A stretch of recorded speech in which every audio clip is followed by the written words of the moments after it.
In a world where players and monsters reign, the team was resting after an intense battle and preparing for a new raid.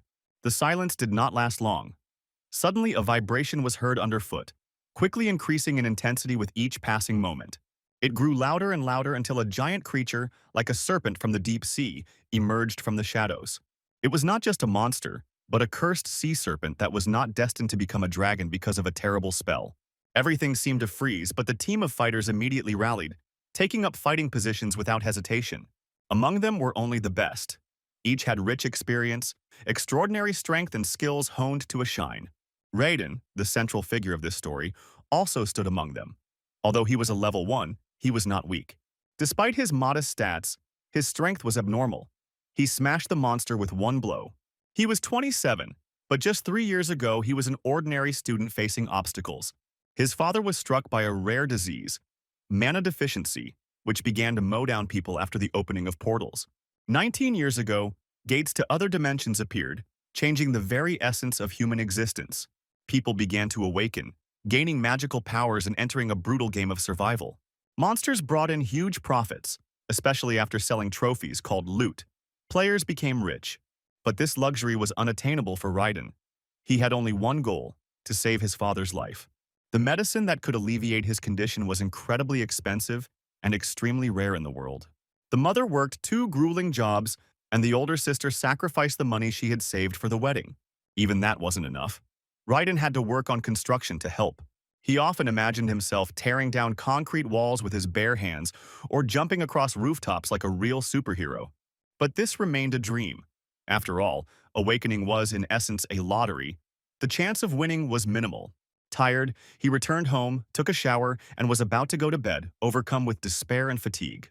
But at that very moment, a system window appeared before his eyes, informing him of his unexpected awakening. The joy quickly gave way to confusion.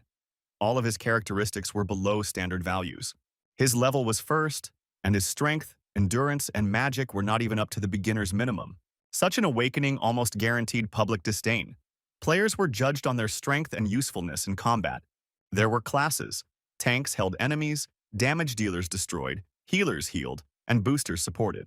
Some, like Hannah, were awakening for the second time.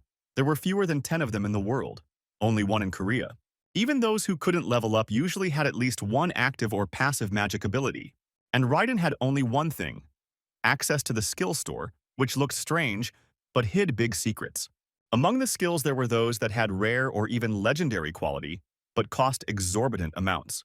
He got 2 billion points, but to buy even the cheapest skill he needed 10. He decided to look for at least something that could help his father, and came across an amazing elixir. To raise the necessary funds, he turned to trading. It seemed the only way out in his situation. Having found the amazing product, Raiden bought several units and received a magical crystal of amazing nature. After absorbing it, he felt his strength increase slightly. The indicator only went up by 1, but it was a sign. Inspired, he bought a large batch of crystals and decided to see if he could make money from it. The next day, he went to the Players Association to officially register himself as a newcomer. The woman behind the counter was confused, her gaze filled with doubt, as awakening at such an age was rare. Raiden didn't immediately understand her reaction until he looked at his reflection in the mirror in the hallway. His appearance changed. He looked much older, which further confused all thoughts and hopes. Raiden sat down on his chair, feeling confused as he couldn't understand what was going on around him. When I opened the status window, I noticed something alarming.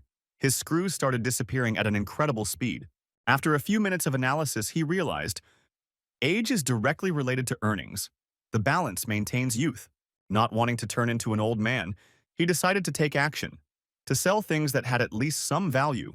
The first thing he picked up was a gaming device, an old console he once held as a childhood memory.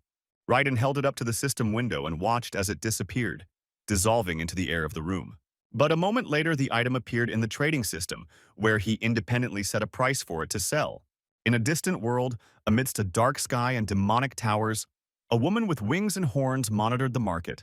Upon hearing about the update, she immediately decided to buy up all the new lots, not being too excited about their appearance. At the moment of purchasing the same console, Raiden became younger again, as if someone had turned back time by years. Another inhabitant of another universe joined the bidding. She was attracted by the unusual objects from Earth. She looked at the smartphone with interest, tried to unlock it, and came across an image of Raiden. This amazed her. She saw herself in the mirror of the device and began to take pictures with human masks. The demonic woman, having received the game console, immediately turned it on and quickly figured out the basic functions. Amazed by the technology, she went into the game while Raiden thought about what else could be put out. He later tried to add someone else's item for sale, and the system rejected the request. He returned to honest trading, filled out the section and waited, hoping that someone would be interested in the new product.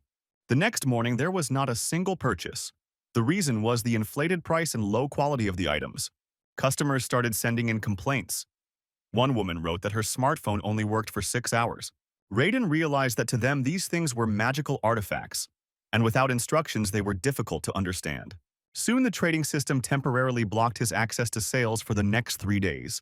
If the problem is not resolved within a week, the blocking will last for another 3 months. Raiden was shocked. This could ruin his entire plan to make money, and he couldn't afford such a mistake. An idea popped into my head to visit a website with used equipment and buy a smartphone with a charger. He chose an inexpensive, reliable, and well-known model, which he planned to send to the complainant. At first, I wanted to buy 10 units for future use, so that I would have something to replace the defective ones with. However, there were not enough funds left in the account, and this made him think about new ways to earn money. Raiden remembered the skill book he had been keeping in a stash for a long time, but selling it required player status. Because of his aged appearance, he was never registered, which made the matter even more complicated. But, looking at the phone screen, he realized that the moment had come to change the situation in his favor. The guy put on his jacket, took a deep breath, and resolutely headed for the door without hesitating for a second. In order to earn some money, Raiden temporarily returned to construction, hoping to patch up his financial situation. The third day passed, and the system finally lifted the block. He again gained access to his own trading panel. The guy was delighted, intending to quickly get back to business, but before he could even update the lots, a glitch occurred. Complaints started coming in again, even though he didn't have time to add new products. The system immediately blocked the account. Raiden didn't argue, accepted the situation, and headed back to his part-time job so as not to waste time. 3 more days of hard work allowed him to prepare a new list of things and complete the update to the system. This time, everything worked out. I processed all the requests, eliminated the shortcomings, and restored the trust of the buyers. Its rating stabilized, negative reviews disappeared, and its reputation began to grow again in the eyes of consumers. Pleased with the result, he decided not to delay the official registration any longer and headed to the association. To become a player, one had to undergo compulsory training, which lasted for 3 weeks without a break. The classes explained the basics of survival, how classes work, combat tactics, and how to use item mana. Despite being tired, Raiden completed all assignments, studied diligently, and did not miss a single class during the course. After this, he had to pass an exam, theoretical and practical, under the supervision of the association's instructors. He passed the test on his first try, which pleasantly surprised not only himself but even some of his mentors. The very next morning, the guy received the status of an official player and finally had the right to participate in raids. Immediately after this, he decided to take the equipment, but the funds he had were only enough for old things. I had to rent used armor and a worn-out sword, but there was no other choice at the time. The weapon, although it had scratches, was sharp enough to leave no chance for the small monsters. Raiden approached the main gate, where groups of hunters were already lining up, looking for tanks and healers. The demand for support was huge. So many expected to find a team even before entering the dungeon. But Raiden decided not to rush into joining the group. He wanted to test his strength alone. Passing through the gate, he found himself in a hunting area where a real fight was raging. The battle unfolded before the boy's eyes. A team of newcomers tried to resist the local beast. It was a horned rabbit, and despite its funny appearance, the creature attacked with wild speed and incredible strength. The players could barely stand on their feet, and some were already retreating, unable to withstand the onslaught of the unexpectedly strong monster. Raiden looked at the situation and felt doubt. Perhaps he really had rushed in with the intention of hunting himself. But he wasn't going to back down. This day was his chance to prove that he was worthy of being called a player. Raiden rushed towards the horned rabbit without hesitating for a moment, and within 8 minutes the battle was over. The monster lay motionless, and the hero didn't have a scratch. The victory came surprisingly easily and almost without effort. Without wasting any time, he decided to move on and noticed security personnel patrolling nearby. To avoid unnecessary questions and to avoid getting into trouble, Raiden immediately activated stealth mode. He merged with the shadow and walked past cautiously, leaving no trace, unnoticed even by the experienced. In the very center of the dungeon, the Sioux Guild operated, an organized, strong, and well-equipped group of professionals.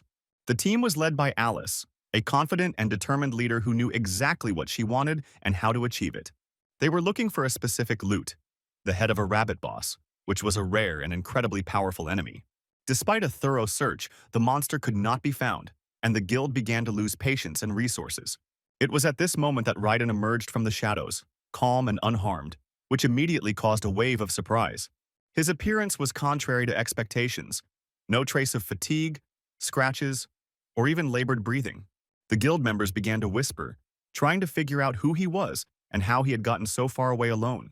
Without explaining anything, Raiden joined the fight. His movements were precise, light, and surprisingly harmonious. Every blow he struck had a purpose. Every leap had a rhythm. And even his opponent seemed enchanted by this technique. Alice watched silently, analyzing his every movement and gradually coming to an unexpected conclusion. She remembered the 20-level rule. If the player's level is lower than the monster's, a reward can be received. But if the difference is too great, the reward disappears and the effort is wasted without bringing any benefit. Suddenly, she realized that in front of her stood a newcomer who had just begun his journey. And this was his first real hunt. Meanwhile, Raiden continued to fight, dealing with the monsters one after another without any sign of fatigue. From each victory, he received amazing crystals, magical stones that had great value on the market. But despite all his efforts, his level remained unchanged, as if the system refused to recognize him. This was worrying. Newbies usually progress rapidly, gaining levels almost every hour. The increase in stats at the beginning is a normal thing, but here there was a strange, unnatural delay. Raiden decided not to stop, realizing that only activity could provide answers to all questions. Time passed. He hunted for another 5 hours without a break, giving his all in each fight. But nothing changed. The level still remained at 1, which began to frighten and confuse. Something was clearly wrong. The system was broken, or his nature was completely different from other players. A feeling of anxiety began to creep into his soul, and although he was calm on the outside, anxiety was growing inside. After 10 days in the hunting zone, Raiden had almost lost faith in progress, despite his impressive achievements. He earned more points than he needed to buy the skill, but his level still stubbornly remained at the first mark. The monsters emerged from the shadows by surprise, but the hero dealt with them instantly, destroying the threat with one blow. Cutting off heads with the precision of a surgeon, he gradually destroyed 300 opponents in the form of horned rabbits. The system finally recognized his success. Raiden received the title of Horned Rabbit Hunter, which increased his strength. This title could develop further if the number of victories increases, which gave motivation not to stop. He once destroyed 3 monsters at once, in one assassination attempt, stunning nearby spectators. Among them was Alice, the leader of Team 1 of the Sioux Guild, who decided to intervene after seeing his extraordinary skills. With her was Jessica, her assistant, who was the first to initiate conversation and explain the cover-up situation. Their group also worked in the shadows, not wanting to attract the attention of outsiders or informants from other factions. Jessica was genuinely fascinated by Raiden's fighting abilities and couldn't help but ask him his current level. The question caught the hero by surprise because his level still hadn't increased, although he had already fought more than 100 battles. Embarrassed, he answered briefly, trying to change the subject, but Alice was already carefully analyzing the situation. She introduced herself as the leader of Team 1 of the Sioux Guild and offered to join them. The organization needed people like him. Noting that the guild could help with development, she expressed a sincere desire to support his path. Raiden appreciated the offer, but, given his own goals, decided not to commit to any structure for now. He politely declined, explaining that he was now seeking to remain independent and develop on his own. Alice didn't insist. Instead, she handed him her business card and suggested that he contact her if necessary. To avoid conflict, she advised leaving the dungeon with their team as a group of allies. But Raiden declined the offer. It was easier for him to move alone, without extra eyes and restrictions. He moved deeper into the area, avoiding the crowd and focusing on the task that was not yet complete. Only after some time did he finally emerge through the gate, already tired, but with a baggage of new trophies. Nearby, he noticed several strangers suspiciously examining the area and whispering something among themselves. The wary Raiden didn't waste any time. He quickly got into the nearest taxi, without looking back at those people. He did not give the driver the address, but simply asked him to drive ahead in order to escape pursuit as quickly as possible. After much thought, Raiden finally decided on a goal. The Blood Fox dungeon became his new direction. The driver who was taking him to the gate recalled an old story, but the hero did not listen. His thoughts were spinning around the barrier. The main thing that worried him was whether they would let him in, since the system still did not recognize the increase in level. The atmosphere at the entrance was reminiscent of previous portals. The usual tension, rows of guards, the noise of players. Despite this, access was granted. The barrier did not work, and Raiden passed through without unnecessary delays. He took no chances and, like last time, instantly activated cover mode to remain invisible. Blending into the shadows, he walked past the guards, leaving no hint of his presence in the area. Once inside, Raiden immediately began the hunt, acting methodically, purposefully, and without delay. His target was the Blood Foxes, aggressive creatures that attacked in groups and had razor-sharp fangs. The hero wielded his weapon confidently, deftly cutting off heads without wasting energy on unnecessary movements or emotions. Only 2 hours had passed, and there were already more than 300 destroyed monsters lying around, all covered in red mola. The system recognized his achievement. He received the title of Blood Fox Hunter and increased his strength. However, he did not stop there. The thirst for results and the need for resources drove him ever further forward. It was the 7th time of continuous struggle. Every movement was honed to automatism. Every blow became more accurate. By this point, he had already destroyed over 1,000 foxes, which brought him a new rank and an increase in characteristics. Its power grew gradually, but noticeably. The system finally began to respond to efforts. The crystals that fell from the monsters gathered in whole handfuls. Each of them had its own weight and value. Going deeper, Raiden came across a secret place where a skill book lay, covered in dust and an aura of power. He didn't think long. He quickly assessed the artifact and decided that it would be a good product for sale. Having put the loot into his inventory, he headed towards the exit, not wasting time on unnecessary delays or research. Once outside, Raiden went to the trading post, where they usually exchanged trophies for money or other resources. His appearance caused a wave of surprise. It's not every day that they bring so many crystals and rare magic books. The exchanger checked the authenticity of the items several times before he admitted that he was dealing with a serious hunter. Having received the long-awaited reward for the resources sold, Raiden decided to have a snack and rest a little after the trip. His body needed energy, because the previous days had been exhausting. Each fight took more and more strength and concentration. After a short break, he went hunting again, not wanting to slow down and lose his fighting spirit. This time, luck smiled on him. The system assigned a new rank, superior in level to all previous ones. It was a heroic rank title that no other famous player in their region had ever received before. Along with it, all characteristics increased by 20 units, which was immediately felt in every movement. The speed increased, the blows became stronger, and the endurance allowed to stay in fighting shape longer. But despite the breakthrough, Raiden's body could no longer withstand it. Every muscle ached, and his eyes begged for rest. Realizing that he had reached his limit, he headed to the nearest motel to finally allow himself a few hours of sleep. The room was simple, without any extra amenities, but in the peace and quiet he was able to fully restore his energy. 10 days of continuous work and more raids passed. He returned to the hunting area every day, and now, the system reacted again. This time he received a title of a legendary level, even higher than the previous one. His stats immediately increased by 60 points. This was unheard of even among the oldest players. The strength and agility felt like a completely different person. He became much faster, more stable, and more accurate. However, he had completely exhausted the boundaries of this zone. There was no longer a single title left to be obtained. To develop further, it was necessary to go to other places. Only new portals opened up new opportunities.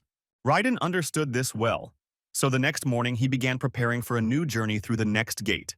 After another hunt that lasted until the evening, Raiden went to a familiar motel, looking for peace and quiet. After his shower, he received a message. The system reported the funds that had accumulated at the auction. The amount was too large, and therefore the transfer was only permitted by personal visit to the exchange office. Without wasting time, he immediately went to the specified point and successfully received his money that same day. As he was walking out into the street, he accidentally stopped at a shop window and looked at his own reflection in the glass of the bus stop. His thoughts instantly returned home to his mother and sister, who lived modestly after their father's death.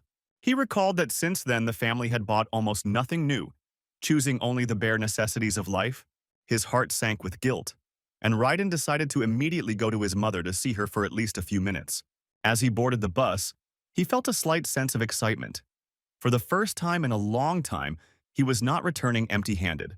When I arrived at my mother's place of work, she was just finishing her shift and was rushing to her second night job. Raiden met her at the service entrance, tired but smiling as always despite her obvious fatigue. He invited her to have dinner together, but his mother was forced to refuse due to her busy schedule and limited time. Then he offered to at least walk her home, not wanting to lose this short moment of closeness and care. At first she hesitated but finally agreed, realizing that her son just wanted to be close for a little while.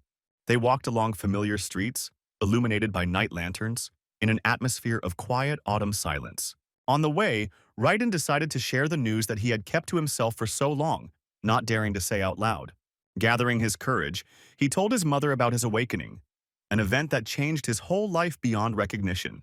His voice trembled a little, but every word was sincere. Each one vibrated with the hope that the family so lacked. The mother stopped a few steps, silently looking at her son, and a slight spark of surprise and alarm flashed in her eyes. Raiden carefully pulled out his player ID from his pocket and handed it to his mother, allowing her to see the truth with her own eyes.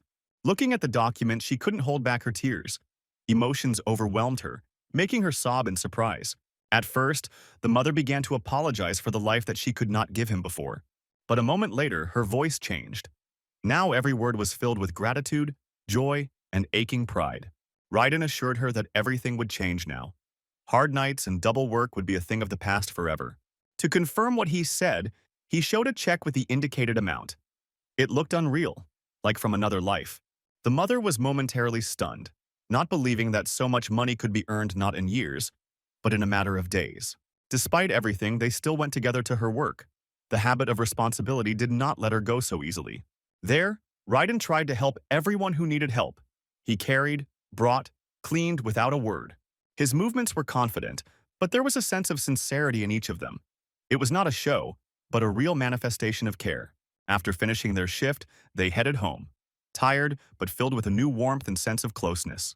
They were met at the apartment by Hannah, their sister, who did not expect to see her brother that night and froze in amazement. Her eyes widened when she saw that her mother had not come alone, but with Raiden, like in the past. The hero did not wait long and shared with her the same news that changed the life of their entire family. After listening to her brother, Hannah couldn't hold back her tears. Her shoulders shook and her cheeks were covered with tears of relief. In the silence that reigned, words were no longer needed. Hearts said everything that they had not managed to say out loud over the years. Together they spent a warm evening, simple, homely, but so dear after all the difficulties they had experienced. Soon everyone went to bed. Fatigue washed over them like a wave, but for the first time in a long time, sleep was truly calm. The next morning, Raiden got up early. Not wanting to waste a minute, he gathered his gear and left the house. He promised his mother that he would be back before she came home from work. For the first time, she could count on him. His steps were sure, his heart filled with purpose. Now he hunted not only for himself, but for them as well. The day began as usual, but circumstances quickly changed. Raiden did not have time to return by the time his mother arrived. Long traffic jams clogged the roads, forcing him to sit on the bus and look at his watch with a feeling of anxiety in his chest. When he finally arrived, the mother was already standing at the entrance, worried and confused, looking for her son with her eyes. Her anxiety was understandable. The memory of losses and worries about loved ones still lived in her heart. After a short explanation, they went together to the hospital, where their shared pain remained a shadow. In the intensive care unit, under the light of the lamps, the father lay on the bed, motionless, tied to an IV. The mother's gaze clouded over again, but she held on, clutching the hand of the man who remained in a coma. Raiden spent the next few days in the Horned Rabbit Zone. Dozens of battles, hundreds of victories, and the title of legendary rank. Having gained strength and feeling that it was time for the next step, he decided to go to a new battle zone. The gate leading to the vampire bat's territory required at least a level 10 clearance to enter. These monsters lived in packs, attacked en masse, and did not forgive weakness, so they were some of the most dangerous. Raiden activated cover, hiding his level and presence to pass through the guards undetected. Having passed through the portal, he immediately moved into the depths of the location, where, according to rumors, the strongest vampire beasts nested. Finding himself in a space with a grayish fog, the hero created a magic shield around himself, preparing for battle. To attract the creature's attention, he deliberately cut his finger, allowing the scent of blood to fill the air. It worked instantly. Flocks of bats flew away in the distance and began to quickly gather in Raiden's direction. In response, he concentrated his power, simultaneously activating the fireball, although it was done with great difficulty. Maintaining two skills at once was not easy, but with experience and concentration the flames grew stronger. When the power reached its critical limit, Raiden released it. The bullet roared through the fog and disappeared into the distance. The bats continued to attack, and the hero destroyed them, receiving the title. The smell of burning filled the air, and when the fog cleared, a lost sword gleamed among the ashes on the ground. That sword was the only thing that remained after the explosion, as a reward for the risk and uncompromising attitude. Picking up the sword from the ground, Raiden immediately felt an unusual power. The artifact allowed him to restore mana and stamina. Its characteristics were striking, and the hero decided that finding a few more similar things would be very useful. He remembered the rule. By destroying many normal rank monsters at once, you can get a rare item. This pattern prompted him to test whether it also worked for higher-class creatures with more complex skills. For a week, he purposefully exterminated rare rank monsters by combining strategies and powers. Despite all efforts, not a single relic dropped out. No weapons, no armor, no other valuable finds. Raiden began to doubt whether the mechanism worked with those monsters when suddenly everything changed. After another battle, a robe was found among the loot, a rare item associated with vampire bats. Its effects were exceptional, and the hero realized that his efforts were not in vain. He just needed time. Having secured new things, he decided to temporarily put off the battles and devote his attention to everyday affairs. Together with their mother, they visited a real estate agency, where they chose a home that was better than what they had before.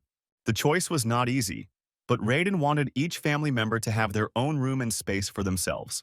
A week later, the family had already moved into a new house where a cozy atmosphere and a feeling of home reigned. The evening calm filled the kitchen with the aromas of dinner as everyone gathered at the table in full force.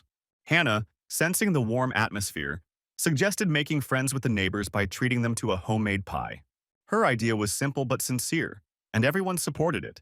The family learned to enjoy simple things again. The next morning, Raiden set out to hunt again, not wanting to lose momentum after the short break. His target this time was the gate leading to the location with blood-red mice, fast and aggressive. As soon as he stepped there, he immediately ran into a pack. The attack was instantaneous but did not take him by surprise. Using a combination of sword strikes and fire bombs, he quickly destroyed enemies, leaving behind piles of crystals. Having collected a huge amount of resources, Raiden did not hesitate and took everything to the exchange, planning new purchases.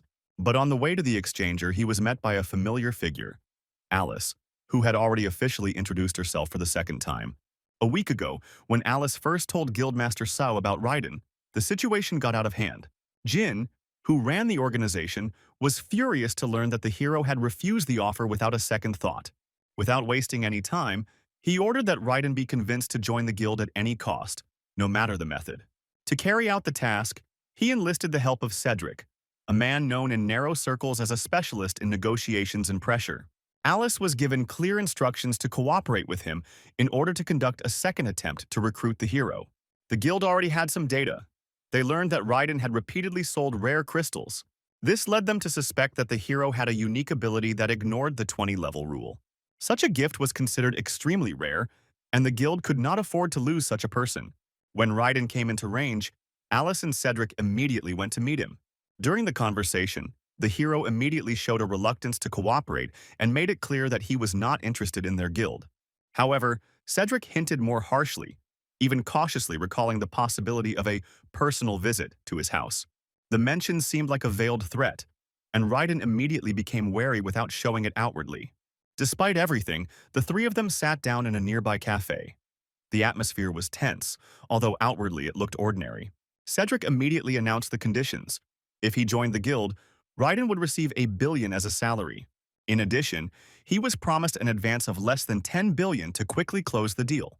Such generous offers amazed even experienced players, not to mention the cautious Raiden. He found it hard to believe that his skills could be of such great value to outsiders. His intuition told him that the offer concealed something more than a simple interest in power. To finally join the guild, he was required to open the status window and show all abilities. For Raiden, this was unacceptable. Such data could become a weapon in the hands of those who could not be trusted. Suspecting an ulterior motive, he made a logical assumption. Their target was not him, but something related to resources. He directly recalled the number of crystals he had managed to collect to test the reaction of his interlocutors. Alice's demeanor changed instantly. Her silence confirmed that this topic was their real goal. Left without an answer, Raiden decided to act boldly. He deliberately named a deposit of 100 billion, no more, no less. His condition was simple. Only after receiving this amount would he agree to demonstrate the status window. He understood that no one would agree to this, and such a sum would immediately eliminate any further pressure or blackmail. When the atmosphere in the cafe finally became tense, the hero stood up and left the establishment without hesitation in complete silence. The realization that he was being watched through the crystals made him more careful in future exchanges and operations. Suddenly the phone rang, and without waiting, Raiden looked at the screen. It was Cedric. Without hesitation, the hero immediately hung up, not wanting another conversation. When I got home, I received a new message also from Cedric, but I decided not to even open it. A few seconds later, he blocked the sender, trying to protect himself from any connections with this guild. After that, I went on another raid, deciding to focus on what would bring real benefit. However, the very next evening, returning from hunting, he again saw Cedric on the road nearby. Not paying attention, Raiden walked past silently, without saying a word, as if he hadn't seen it at all. The next day, the hero set out on a new task, hunting lizards, which required a lot of effort. However, after long battles, he managed to collect the required number of points to purchase the desired elixir. Now he could afford to continue exploring new portals, including one dangerous one. This time, his target was a dungeon in which lived a red-furred wolf, a much stronger creature. The monster was no less furious than the previous one, but Raiden was ready to meet it in direct combat. At the same time, in another dungeon, a player named Khan, who had reached level 71, encountered something unusual. Before him appeared a creature that looked like a giant panther with 3 heads, with fangs the size of a man. While he was thinking about how to react, the beast was already devouring his comrade right before his eyes. An attempt to use the staff to fight ended fatally. In an instant, he lost his arm. And when he turned around to run away, he didn't even have time to take a few steps before one of the heads cut off his neck.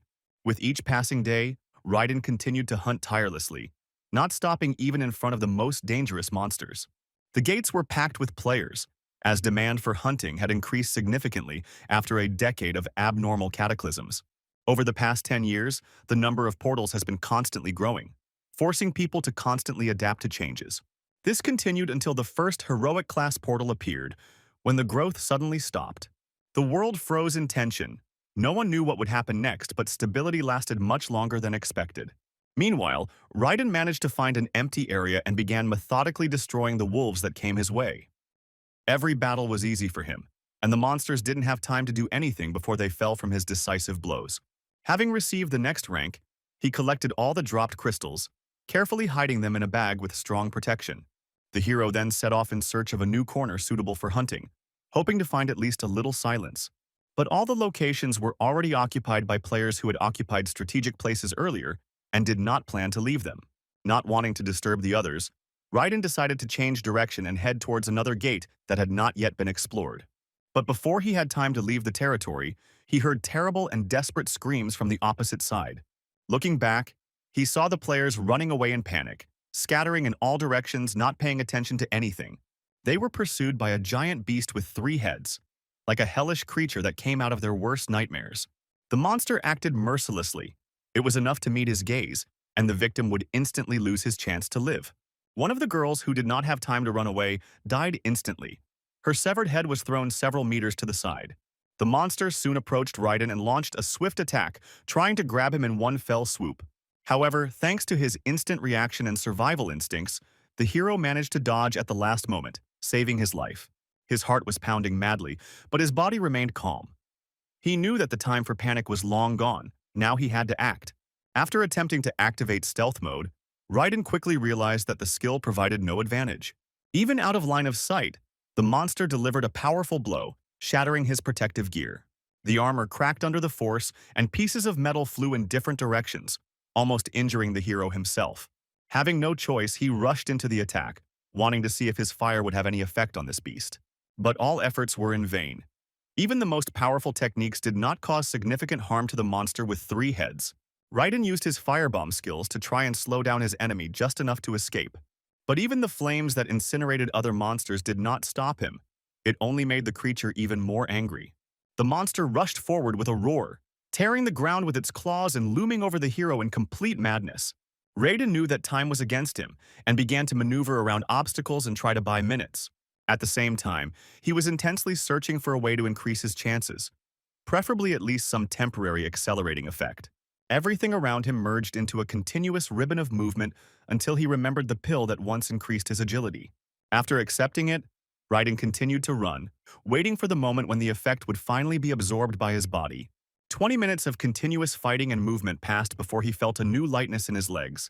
Then the hero stopped for a moment, gathered all his magic in one point, and created a powerful fireball in front of him. Focusing on one of the monster's heads, he fired a bullet with such force that it tore the target in half. The creature roared again, and Raiden didn't stop. He quickly directed the next blow straight into the paw, piercing it. It seemed he had finally gained the advantage, and suddenly the monster's body began to undergo terrible changes. Before our eyes, the regeneration process began. The torn head was restored, and the broken parts returned to their place. Raiden froze for a moment, realizing that he was dealing with a creature capable of completely healing itself during combat. Realizing that victory was still too far away, Raiden once again rushed in the direction of escape, passing by the debris of rocks and the remains of the battle. Trying to buy himself some time, he looked at the system window and came across an offer, a fire spear at auction. Without a second's hesitation, he spent some of the points and instantly received the weapon in his hands, squeezing it with hope. The power of this spear was felt immediately. The heat from it glowed, as if a red-hot core was beating in the center of the metal. Focusing all his strength, he lunged forward and threw the spear straight at one of the monster's heads. The flames tore through the target, sending chunks of molten flesh flying in all directions, leaving only ash. The monster howled, shifted, and began to dodge, preventing Raiden from getting close to the rest of the vulnerable areas. But after a few precise moments, the hero managed to neutralize another head, leaving only the third. He already felt tired in his arms, sweat was running down his face, but it was impossible to stop. Time was going against him. Suddenly, a warning message flickered on the screen. The level of lies had dropped critically, and the reserves were exhausted. Without access to magical energy, the only option was to buy time, giving the body a chance for partial recovery. He began to move in a circle, dodging the beast's attacks while simultaneously protecting himself from becoming overly exhausted. Meanwhile, deep underground, guards arrived at the site of the last signal, where they discovered evidence of a terrible massacre. Mutilated bodies, dark pools of blood, and powerful paw prints were evidence of the emergence of a real nightmare. An argument began within the group. Some wanted to follow the trail, while others demanded an immediate retreat for safety's sake. While they argued among themselves, Raiden continued to circle, looking for the moment for the decisive blow. He later noticed that the monster's regeneration was no longer as active. The damage remained on the surface. It was an approaching sign. We needed to attack while the monster was still vulnerable and had not fully recovered. Gritting his teeth, he gathered the last of his strength, focused his gaze, and prepared for the one throw on which his life depended. The monster suddenly jerked to the side, dodging the spear, and again escaped defeat at the last moment. Raiden didn't stop. The tension didn't subside. His movements only became more precise, and his blows more decisive. During his next attack, he managed to leave a noticeable scar baked from the heat on his opponent's body. Instead of pressing further, he hit the monster's leg, causing it to lose its balance and direction. Taking advantage of the moment, the hero rushed into the enemy's rear, aiming where the defense was weakest and most vulnerable. Without wasting any time, the spear pierced the monster through and through, going deep into one of its heads, all the way to the base of its neck. But the beast, breaking its last breath, struck with its paw and threw Raiden back, breaking the wooden shield. The hero rolled on the ground, inhaling dust and a metallic taste in his mouth, and immediately stood up, clutching his weapon. Looking at his opponent, he noticed that the heads had partially recovered. Time was against him. There was no point in going on the defensive anymore. The fight had to be finished before the monster fully recovered. Gathering his last strength, he rushed forward, and with one precise movement cut off the front paw. Moving without stopping, he rose above the body of the beast, and with a new attempt reached all 3 heads simultaneously. The fiery blade tore through the monster's body, and its last breath melted into the air along with its voice. Silence fell over the battlefield, and only the earth breathed nearby. The victory was complete and final. Suddenly, the system sent a message about a new rank for destroying a three-headed monster of an enemy rank. It was a named Hailstone, a creature of a rare level whose appearance in itself was already a big event in the region. But it didn't end there, because the system immediately added another rank for victory, despite the advantage of levels. The hero had not yet had time to comprehend what he had seen, when instead of the monster's body, a mysterious object appeared on the ground. It was a book that the system identified as an artifact of immortality, a rare skill. Her description was astonishing. She allowed one to survive almost any battle, except for the complete destruction of the head. In addition, she activated the ability to quickly heal even the most severe combat wounds. Things like this don't just appear out of nowhere. The artifact was unique, the only one in the world, and it made you think. Raiden looked at the book carefully, then decided that there was no point in delaying. It needed to be activated immediately. Once the effect took effect on him, the wounds began to heal and the muscles began to fill with vital energy again. Every touch of air was no longer a peak. The pain weakened, and the usual combat focus appeared in the eyes again. Along with the new skill, the hero revised his titles, which also significantly increased his characteristics. After assessing the increase in strength, agility, and endurance, he realized that he should temporarily end this raid. He turned around and slowly walked towards the exit, trying to comprehend everything that had just happened to him. At this time, a team from the Players Association had already gathered at the gate to the dungeon, having arrived at the call of the guards. They were led by a woman named Yuna, and their goal was to assess the threat after the appearance of a high-level monster. The team immediately ordered everyone to leave the area, as the first cases of player deaths had already been confirmed. One of the team members touched the ground, applied the scan, and transmitted the result to the rest of the group. According to him, there is no high-level monster in the zone anymore, but there are still some in the dungeon. This information surprised everyone present, because according to the data, only one player remained inside. In just a few moments, a group of high-level fighters came straight to the place where Raiden was. They approached almost simultaneously, bombarding him with questions about whether he had seen the terrible monster. The young woman stepped forward and, without hesitation, handed the hero a potion to heal serious wounds. Having accepted the help, Raiden thanked him briefly, hiding his fatigue and trying to look calm. After a short pause, he described the creature, but deliberately indicated the wrong direction of its flight. His words left no doubt, and the team immediately moved deeper along the route he had indicated. They moved quickly and in a coordinated manner, trying not to lose any details of the underground terrain. Having walked around almost the entire dungeon, the group came across only an old portal in a dead end. After several checks, they assumed that the monster had disappeared because of him, leaving the zone. Without wasting any time, the fighters reported the discovery to the main office of the Players Association in the capital. They then discussed possible escape routes for the monster that might have used the portal. During the conversation, the question arose whether the hero survived the battle and left the dungeon alive. And although everyone was already returning, Yuna stayed behind, apparently wanting to check it out for herself. The young girl stayed away, ordering the team to wait for her nearby because she was still worried about one player. She couldn't shake the feeling that he could be left inside on his own and needed help right now. Without hesitation, she moved deeper into the dungeon, exploring the familiar passages step by step. She gradually reached the very gates, but did not find any trace of the player on her way. At the same time, Raiden returned home to at least rest a little after the battles and stress. He tried the potion he had received earlier and was pleasantly surprised by its effectiveness in healing wounds. Just as he was about to lie down, he heard the door open. His mother had returned home. At that moment, he remembered how he had spent the points and realized that he could have used them much more rationally. Raiden asked to cook something, and Mom immediately moved to the kitchen, carefully taking off her coat. Before she could turn on the stove, Hannah called, worried about her brother's absence. During the conversation, she told him about the latest news, and Raiden realized that he could easily be identified. The association seemed to already have data on everyone entering and leaving that zone recently. His mother could not hide her anxiety, but the hero tried to calm her down with friendly words. He honestly admitted that hunting gives him a feeling of strength, excitement, and inner confidence. Meanwhile, the gates themselves were temporarily closed for inspection. This was important for everyone's safety. The investigation was led by Don, who was considered the best tracker among the professionals in the guild. He came to the conclusion that the monster had entered from the spatial rift, but had not returned the same way. Deciding to test his suspicions, Don followed the tracks, and Yuna voluntarily joined him. They arrived at the place where the body of one of the guards of the underground gate area had been found earlier. There, Don noticed that the tracks led not only to the guard, further the monster ran into another player. However, this player, despite everything, survived and was able to escape, leaving clear traces of a struggle.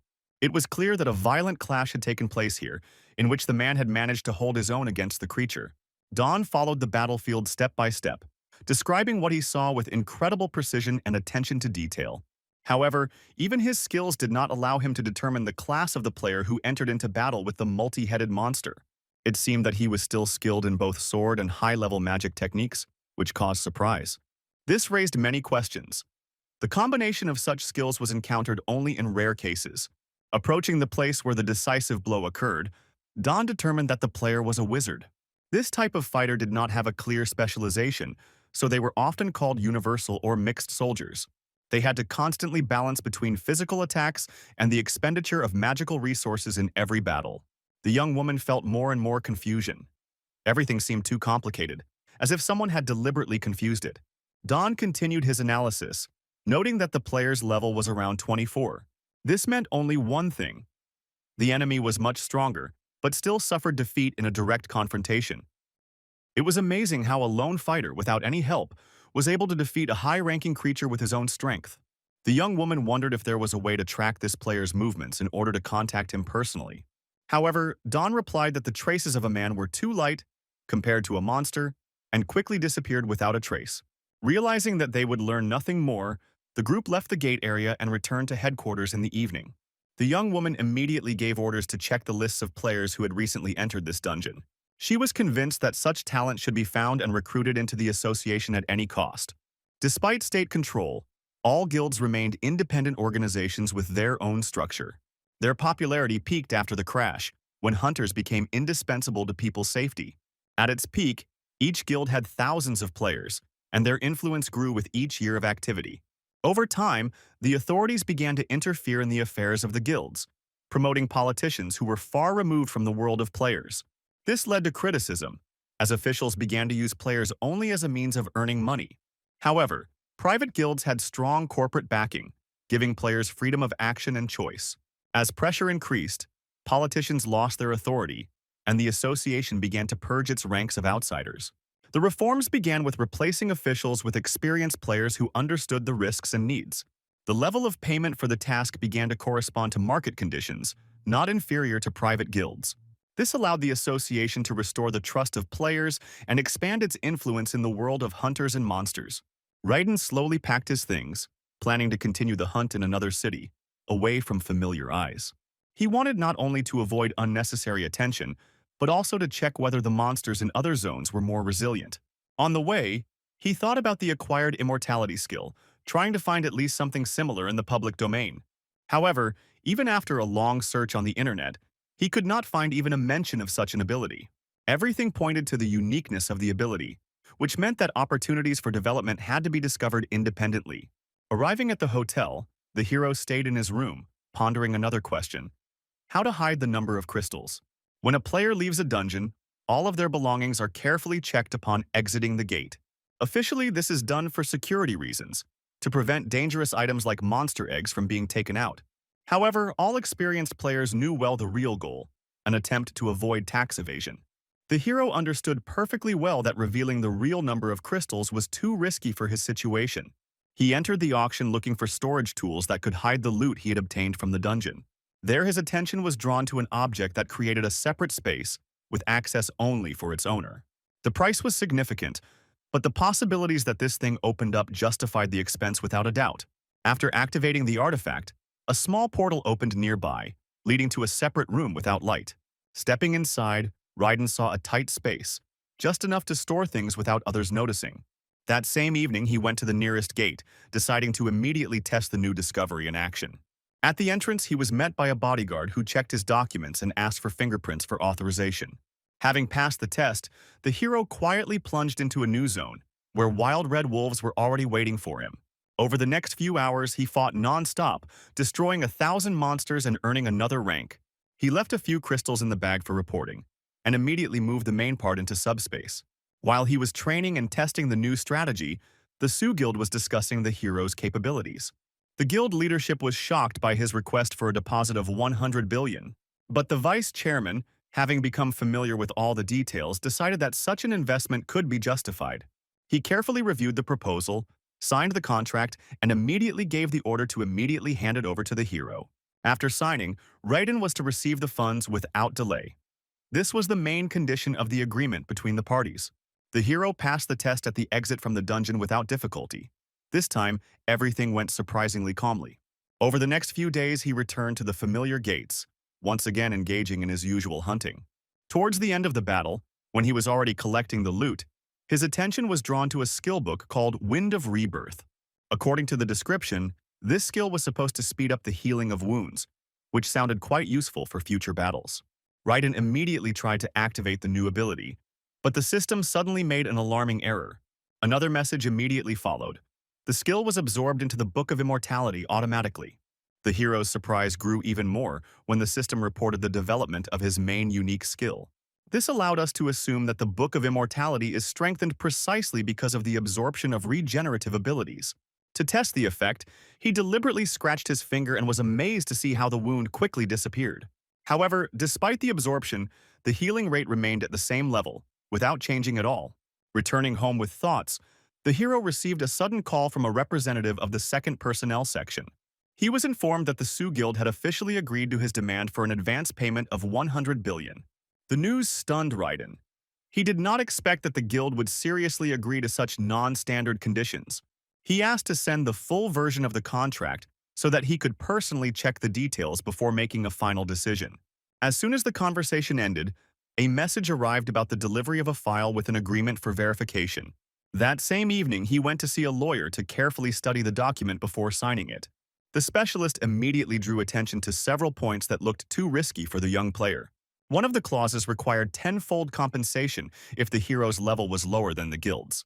The lawyer noted that it is not worth signing the agreement in this form. These provisions must be removed without fail. And just as they were discussing potential changes, Raiden received another call from Sao's guild. This time, Ferb, the head of the first department for selecting candidates, called, offering a different amount of compensation. Instead of the previously announced 100 billion, they spoke of 50, a significant reduction, which caused doubts in the hero. He did not respond immediately, noting that he would think about the proposal and asked to send an updated contract. Having received the document, he immediately went to see a lawyer to carefully check its details again. Raiden immediately noticed that the contract came from the same guild, although it looked completely different from the previous one. This raised the question of why two proposals from the same organization differed significantly in terms. The lawyer suggested that the guild might have an internal conflict, different departments playing their own game for influence.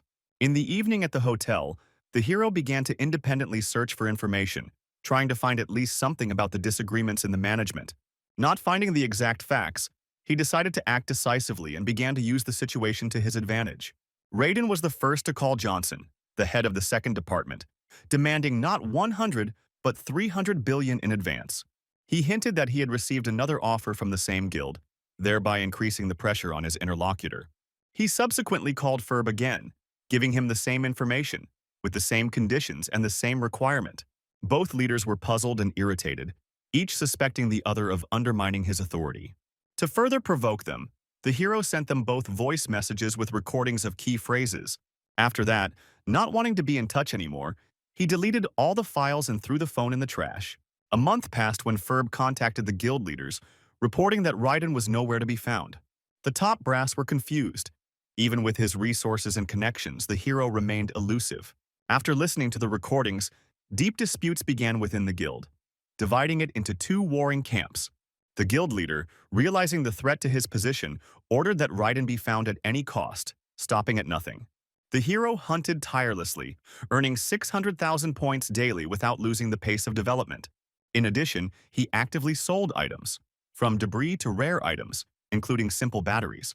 However, a difficulty arose. Due to a system limitation, only one item could be sold. Unlike experienced traders who could exhibit hundreds of units, the hero had to act in a limited manner. The only way to make the process easier was to increase your trade rank, but that required 10 billion. Raiden began to calculate the potential income, thinking of ways to speed up his progress. His thoughts were interrupted by an unexpected attack from a monster that tried to sneak up and strike from behind. But thanks to his heightened reflexes, the hero managed to react and dodge the enemy's accidental attack. Raiden then counterattacked, destroying the enemy with professional precision. The very next moment, a group of monsters appeared, sneaking up from the opposite side of the dungeon. Without wasting any time, he activated the skill and destroyed all the enemies at once with one powerful blow. Then a message appeared about the sale of batteries that he had listed on the platform a few hours earlier. Immediately after this, a complaint was received, which spoke of a violation of the platform's pricing policy. One of the sellers demanded that the hero sell his goods at half the current price. Raiden ignored it and put the battery back up, keeping to the established market price. It was instantly purchased, but another complaint was received, this time with a demand to block his account. It became clear that someone was deliberately trying to displace the hero in the trading system of the dungeon. In response, Raiden decided to revise his sales methods to avoid future conflicts. He began looking for loopholes in the rules to sell effectively and avoid falling under the new restrictions. The seller turned out to be Crow, a cunning merchant from a distant planet where he had gained absolute power. Once he had acquired unique trading skills, he grew rapidly, accumulating points and influence at the same time. Through his dexterity and reselling system, he gained leadership and learned to manipulate the market. Despite the abilities of others, he sincerely believed that no one could rise to the level he did. Even large volumes of points quickly disappeared because expenses always exceeded all receipts. Most newbies spent points on healing potions or combat skills to survive. However, there were other players who made money not by hunting, but by selling rare planetary goods. Crow took advantage of this by buying up cheap fledgling items and then filing complaints against them en masse. The system blocked sellers for 3 months, and after unblocking, everything started again. He kept up the pressure until the players agreed to a fixed price at a predetermined time. But when he opened Raiden's list, he didn't see a single available battery, and that made him wary. At this point, the hero actually ran out of goods and he went to the store to replenish his stock. Upon his return, he put his plan into action, putting the batteries on sale again, but at double the price. Other players began buying aggressively, without much concern about the new terms or prices. Raiden continued the action, raising the price even higher, testing the limits of patience and the logic of the system. This became a provocation for Crow, but the hero knew that even in the worst case, he would make a profit. He subsequently set the price 3 times higher, and by evening there were already 10 billion points in the account. This raised his trading level and he could now list up to 100 items for sale at a time. However, he decided not to risk raising prices further as the number of complaints had risen to a critical level. So he simply changed the product. Instead of batteries, he put out a powerful camping battery. Crow, upon learning of this, was furious, as he did not expect new merchandise at such a moment of confrontation. He was outraged that 70 new batteries had been deployed in the system, and that this had changed the balance of power. To buy everything at once, it would have cost about 2 billion points. Too much money. He weighed for a long time whether to spend these resources or admit defeat in the silent bidding war. What irritated him most was the unknown. He didn't understand what Raiden was capable of and how far he could go. After much hesitation, Crow began to consider whether he should end the confrontation and focus on something else. Soon, the hero received a message that all the goods on display had been bought without complaint. He immediately noticed an interesting detail. Crow was now selling batteries himself, although he had previously bought them. That evening, Raiden went to the electronics store to restock his inventory for new sales. In another city, a woman with demon wings noticed a new item on the list, an antique slot machine. She was intrigued, and without hesitation she purchased it without even reading the description or further details. Meanwhile, Raiden decided to analyze how the new trading level differed from the previous one. He has already collected more than 14 billion points, gradually moving up the list of the best. But to move on to the heroic level, you had to accumulate a whole trillion points in your account. However, thanks to a recent upgrade, it has received a new feature: reviews under sold items. Among the comments, there were often posts by a user named Bartuk, sometimes friendly, sometimes angry. In his reviews, he wrote about the properties of the products, sometimes praising them, sometimes hinting at their dubious benefits. Under the description of the batteries, he noted that they are no longer relevant because it is better to buy a magic one.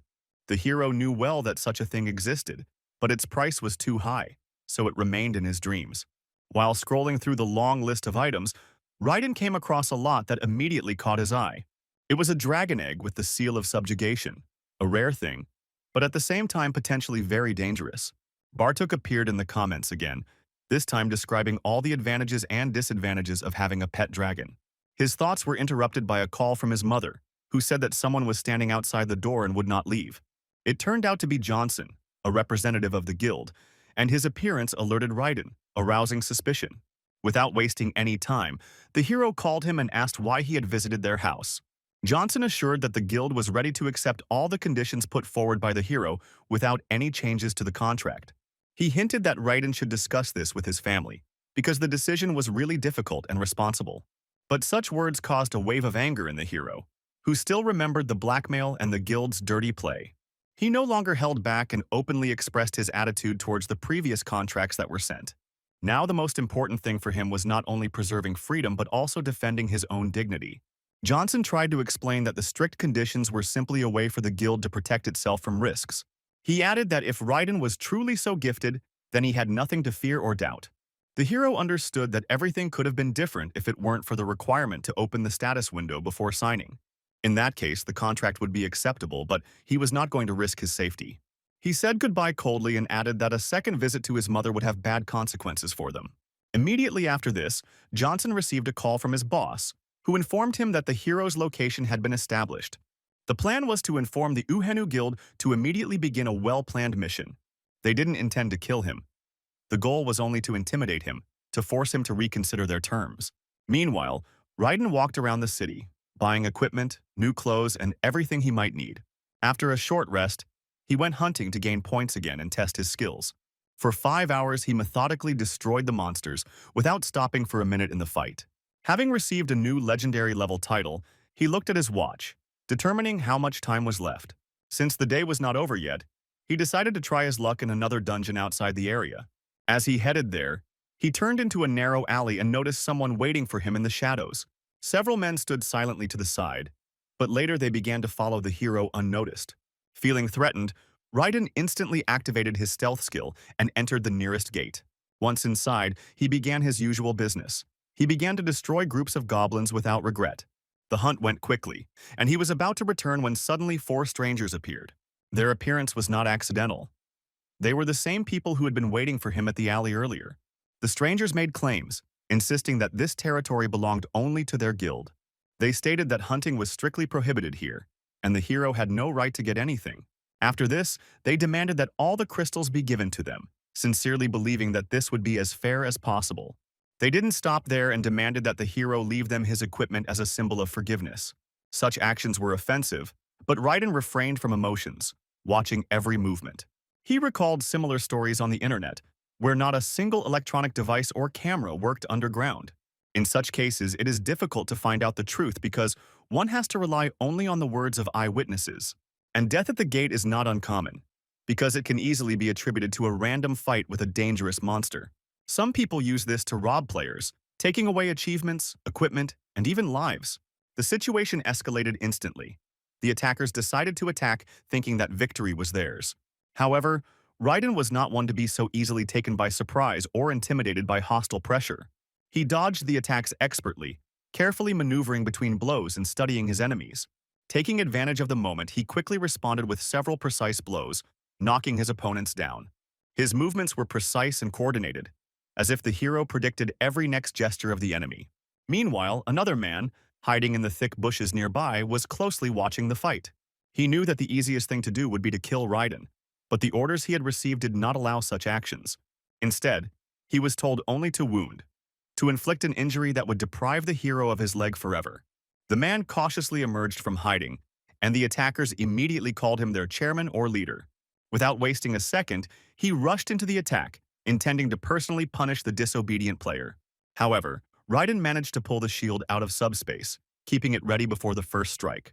The shield flashed with magical light, and the enemy's first blow shattered against it without causing any harm.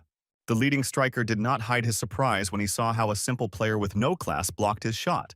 His gaze froze for a moment, and then he repeated the attack with even greater force, but the result was still the same. The hero immediately realized that this enemy was much stronger than him, and not just ordinary hooligans. Raiden didn't hesitate.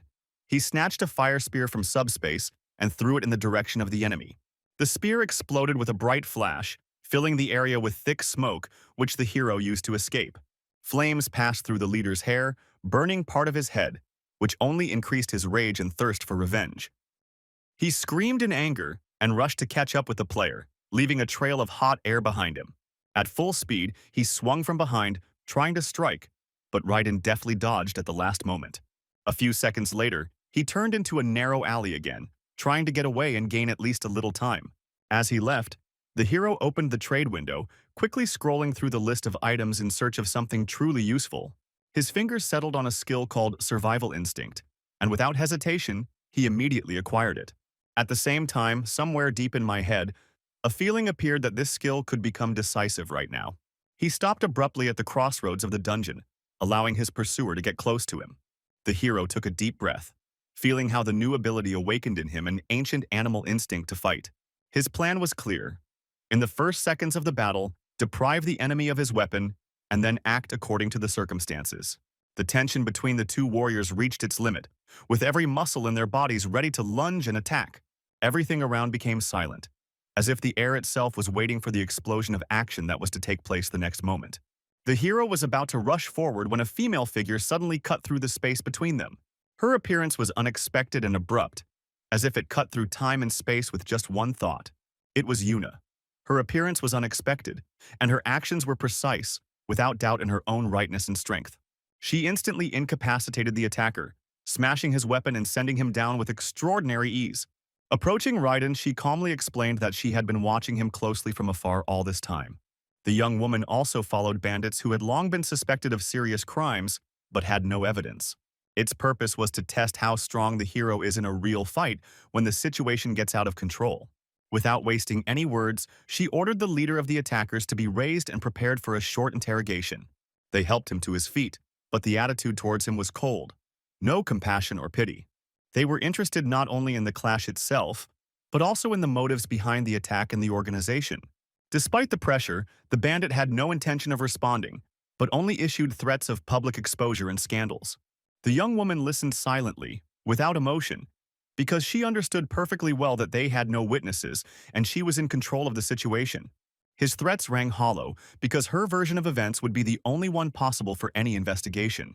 The man remained stubbornly silent, not wanting to give even a hint of the information that was so expected of him. She then glanced briefly at Raiden, hinting that it was time to leave them alone for a while. The hero understood the hint without words, stepped aside, and concentrated on controlling the unconscious attackers. And the space around seemed to fall silent, waiting for what would happen in that tense conversation that had begun behind him. As Raiden walked along the deserted path, he found himself lost in thought about the recent attack in the dungeon and its motives. He wondered who was behind the attack and gradually came to a logical conclusion: an order from the Sioux Guild. Such actions could only be a consequence of an internal conflict. So the hero decided to strengthen himself as quickly as possible. It became clear to him that without new strength, he could simply become a target, without even understanding the reasons for the persecution. Meanwhile, Yuna reappeared, having learned the truth by brute force. It really was an order from above. Once they reached the surface, they agreed to meet again to continue the conversation in a calmer atmosphere. The next day at headquarters, Yuna began the conversation with a confession. She had been looking for Raiden personally for a long time. Her suspicions were confirmed. It was he who defeated the three-headed monster, leaving behind many traces. His fighting technique, the abilities he used, even the type of weapon he used matched the description of the winner from the dungeon. But Yuna had no intention of judging. She came with a proposal, not threats or interrogations. Her association was ready to give Raiden full support, but only to get an ally in his person. The conditions were amazing. 100 billion, powerful equipment, access to resources, and no pressure. He didn't even need to open his status, just pass a small test using one skill. The truth contract that the association owned allowed the detection of lies through the light emanating from the player's body. Although the hero hesitated, he did not hide his surprise as to why they were trying so hard to recruit him. The young one explained that most high-level players have a shady past and violate moral standards. And since the hero did not find any traces of crimes, he became an exceptional candidate for cooperation. Raiden assumed it was all due to the level 20 limit, but firmly stated that he didn't know of any workarounds. The young woman did not back down. She emphasized that his results speak for themselves and are worth such a sum. After some brief reflection, the hero came to the conclusion that this agreement really makes sense, and is worth accepting. As the decision was announced, a woman approached them with a scroll, preparing the truth contract for activation. The hero did not feel anxious. He was ready for the test. There was nothing to hide from his new allies. After receiving the request, he accepted the skill, although he was not at all enthusiastic about the interrogation process. The questions were difficult and unwelcome, each one forcing me to reveal something that would have been better left secret. Despite internal resistance, the hero still answered honestly, without trying to avoid awkward topics. He admitted that he had a personal skill, and it was thanks to this that he was able to bypass the level 20 rule. After that, the test ended, and he took advantage of the pause to ask Yuna a few questions. He was surprised when the girl admitted that she also had a similar ability, although this happens extremely rarely. She explained that all those who possess such skills occupy key positions in influential structures. However, information about such people is strictly classified and is not available even to the highest government officials. Although she had no right to share such facts, she nevertheless made an exception for the sake of new circumstances. Now they belonged to the same organization and therefore did not have to maintain formal boundaries in communication.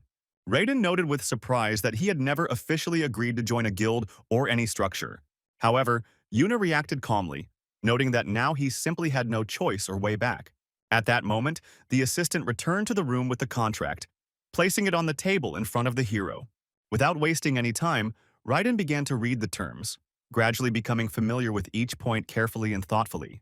The general provisions were more than generous. He received everything he could dream of. The only problem was the term. The contract was for life, with no right to revise or renew the terms. If the deal was cancelled, he would have to return the advance payment in a sum 10 times larger, which was too risky. He asked a few additional questions and even suggested changing the dates, but was refused. The young woman simply pointed to general statistics, showing that there are only a few people with personal skills. Although the authorities officially stated that there were 80 such people, in fact there was only one in all of Korea. For Raiden, it sounded like a revelation. The scale of the hidden world far exceeded his imagination. Raiden was not about to give in, continuing to insist on changing the terms of the contract, especially its length. He insisted that the term be limited to only 1 year, with the possibility of extension if necessary. He was not satisfied with a lifelong debt to an organization he had not yet had time to study. The hero also expressed his willingness to refuse even an advance payment if this would help limit the risks. He assured that if no problems arise after 2 years of cooperation, he will sign a new long-term agreement. The young woman did not argue, but decided to contact management for additional approval. After leaving the room, she left Raiden to wait, and she herself disappeared for several dozen minutes. Upon returning, she voiced compromise conditions, on which the association nevertheless agreed to conclude an agreement. The main requirement was that the hero must report all offers from other guilds, and if any structure provides similar conditions, he undertakes to extend the contract with the association. Raiden accepted these demands, considering them reasonable, and finally signed the cooperation agreement. After that, Yuna immediately suggested changing his equipment, choosing one more suitable for his rank. The next morning, they went to a room full of armor where resources for the players were stored. Normally, everyone could choose items according to their current rank, but Raiden was given an exception. He immediately noticed the rare class jacket, as it seemed the most practical. While the craftsmen were adjusting the equipment to the hero's size, Yuna suggested going into a small cafe. There, over a cup of drink, she explained in more detail what his main responsibilities would be. He will have to resolve conflicts between players and oversee adventures in the dungeons. In addition, he will have to help the support team, which is suffering from a shortage of personnel. Yuna emphasized that he can always turn to her with any question or problematic situation. Raiden didn't hesitate to share information about the Sioux Guild's activities regarding the stones. He learned that they might have information about the sale of crystals that were purely his spoils. The young woman promised to deal with the situation personally, promising not to leave the question unanswered. She also offered the hero a place to live near the base to make it easier for him to access resources. However, Raiden politely declined, not wanting to commit himself too closely to a specific location. The young woman asked the hero to tell her the address of the overnight stay each time for the convenience of planning tasks. This way, she could select missions for him closer to his place of residence, saving time on travel. To make life easier, she gave out a special expense card, which was not usually provided to newcomers. This gesture violated the general rules of the association, but Yuna decided to make an exception for Raiden. They then went to the central department where the distribution of equipment was to be completed. In the large hall, the hero tried on new equipment, choosing what best suited his fighting style. He was also ceremoniously presented with a personal membership card of the association, confirming his status. After completing the formalities, he voiced his intention to buy as many skill books as possible. The main goal was to develop strength and improve the Book of Immortality for future battles. The young woman immediately took him to an association store that specialized in techniques and skills. The choice of food was limited, but each book had a unique meaning and the highest military value. Raiden carefully looked through the available selection and purchased a considerable number of the necessary books. The woman led him to the exit, where his car from the association was already standing ready. They said goodbye, exchanging a few words, and then Yuna went to another important meeting. This time she was heading to the association's director, a high-ranking official named Freud. The man was irritated by the terms of the new contract, in particular its unusually short term. A heated discussion began between them, where Yuna even tried to break the terms of her own contract. She demanded that her contract be renegotiated, but Freud flatly refused, remaining adamant. The argument ended without compromise, and Yuna, not in the best mood, moved to carry out her duties. Meanwhile, Raiden entered his home, where he began to implement his new development plans in peace. Before that, he transferred 1 billion won to his mother, part for his father's treatment, the rest for household expenses. Feeling calmer, he entered his home, already thinking about his next steps. He immediately began to buy new skills, trying to strengthen the Book of Immortality to the maximum. The selected techniques were carefully stored in his personal subspace, where all the artifacts were kept. After this, the hero prepared to spend the accumulated points, focusing on training his strength. By that time, Raiden had already collected a decent amount of money, and most of the items sold brought in a good profit. He decided to visit the second-hand store again, where he had already placed a new order for batteries for trade. When the hero arrived, he was greeted with a smile, shown the goods, and shown the charged batteries. Everything was set up for use or resale, so there was no time to waste on preparation. The store manager noticed that Raiden was paying in points, so he offered a permanent discount. The hero accepted the pleasant offer and immediately placed another additional order for the next batch. Already in the evening, having returned to his motel, he began to spend the remaining resources on pumping up parameters. During this process, he recalled his recent skirmishes and analyzed his weaknesses in combat. Once he finished distributing the points, he immediately activated the new abilities to strengthen the Book of Immortality. To test the progress, he deliberately cut his finger, and the wound disappeared almost instantly, within a few seconds. This meant that the regeneration rate had increased, although the effect was not too obvious without more serious damage. Suddenly, there was a call from Yuna, who reported extremely important news to the guild. She said that all the collected evidence had already been handed over to the police, along with an official statement to open a case. The investigation lasted for more than 1 day, but now the case had reached its final stage. Arrests lay ahead. Despite the guild's strong ties with the prosecutor's office, the situation was exacerbated by a split within the organization itself. One of the parties to the conflict began to provide evidence, in particular internal documentation, speeding up the case. Yuna advised turning on the news, where journalists had already reported on the arrest of the deputy head of the guild. Raiden sincerely thanked for his participation and support, and at the end promised to repay with a tasty treat someday. After the call, he finally took on a bunch of skills he had previously acquired to improve his own abilities. Gradually activating each book, the hero felt how the power of the Book of Immortality grew with each minute.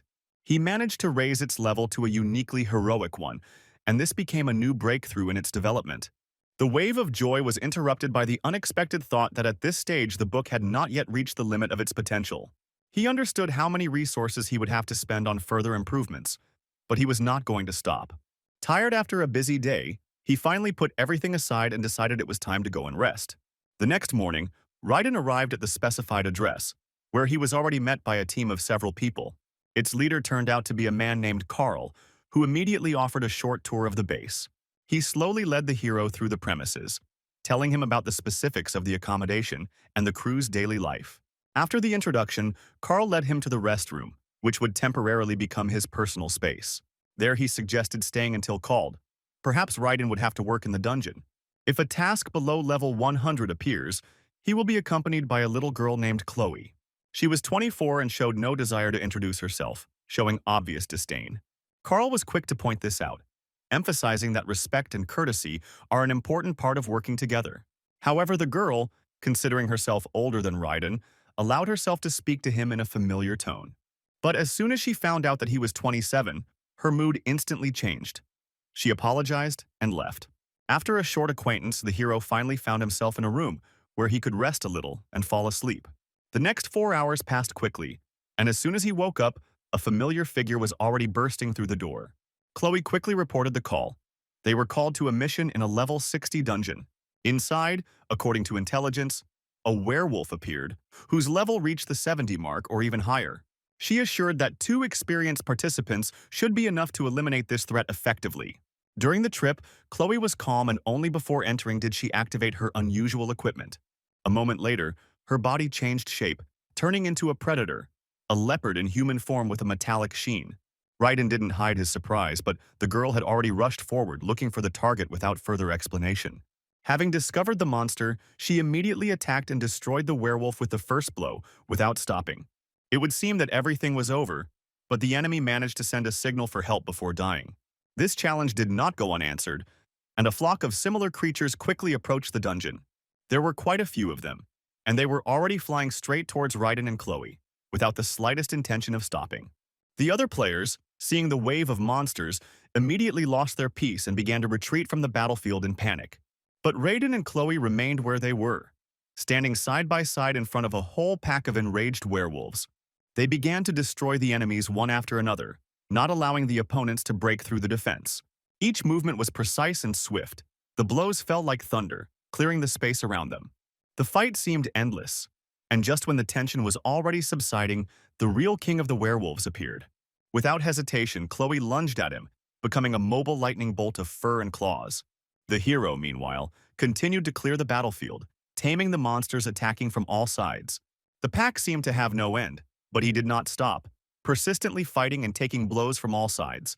As time passed, with each enemy destroyed, Raiden grew stronger, moving with superhuman endurance.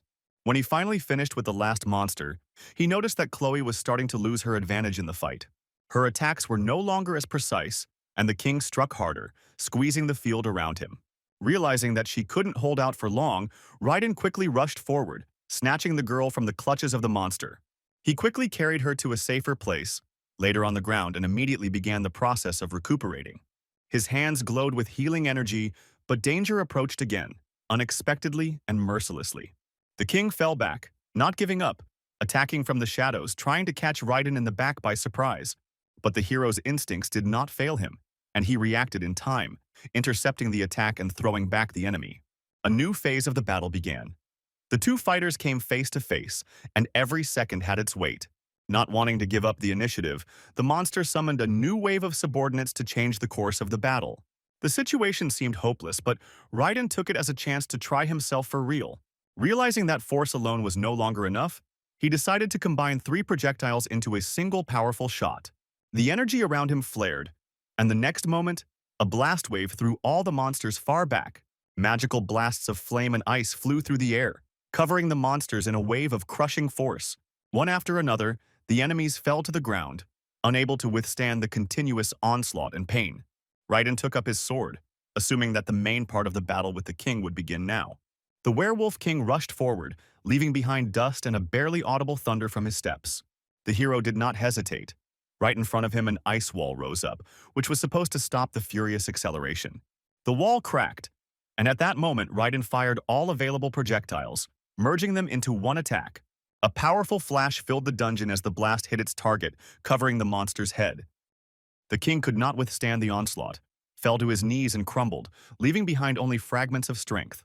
The hero quickly rushed to collect the magic crystals left after the long and difficult battle. Among the rubble, he discovered the king's heart, a rare artifact that allows transformation in an hour. But there was no time for research, so he decided to postpone the analysis and return to it later. He picked up the wounded Chloe and carefully carried her out of the battle zone, leaving nothing behind.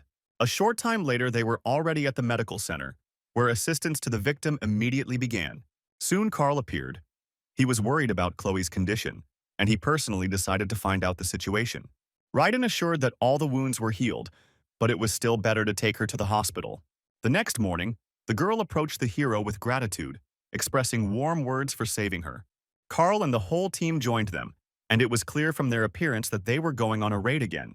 Despite the recent incident, they pulled together to keep up the momentum and complete the task. Later, everyone sat down in a cozy cafe, where they were able to talk a little and release tension.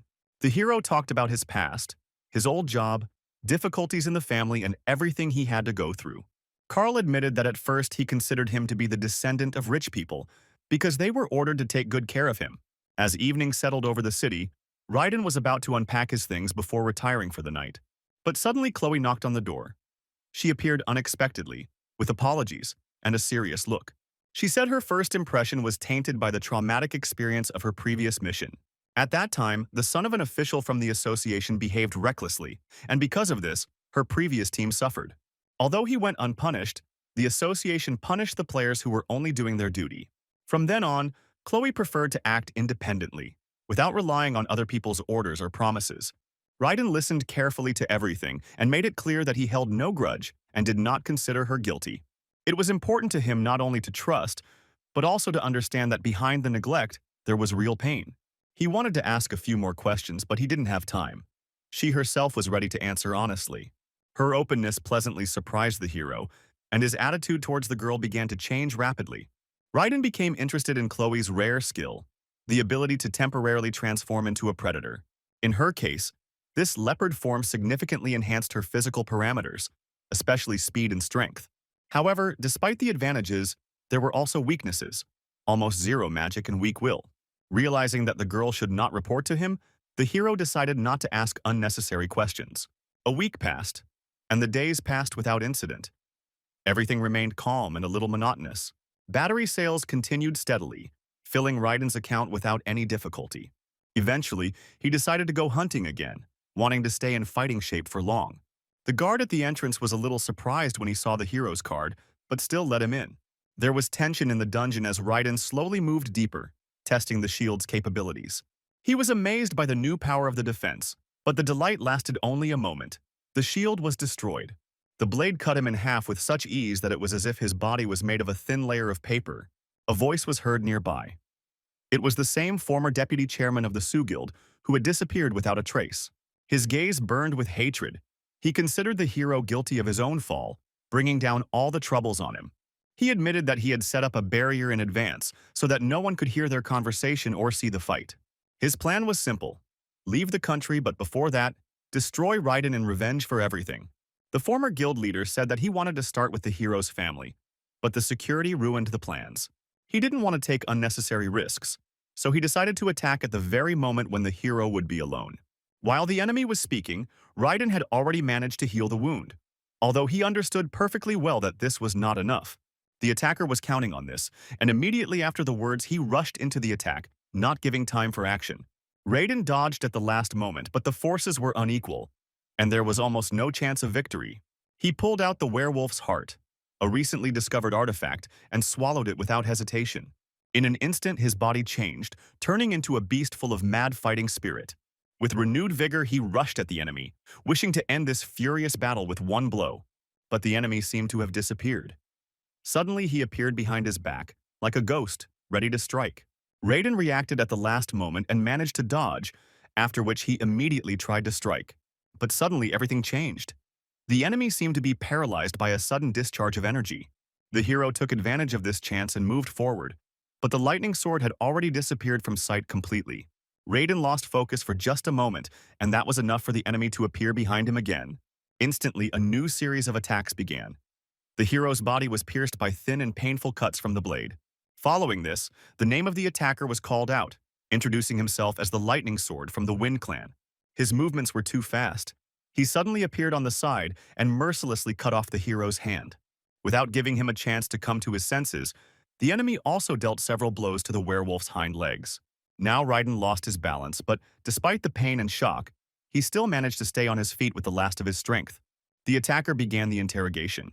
He demanded the truth about how to bypass the 20-level limit.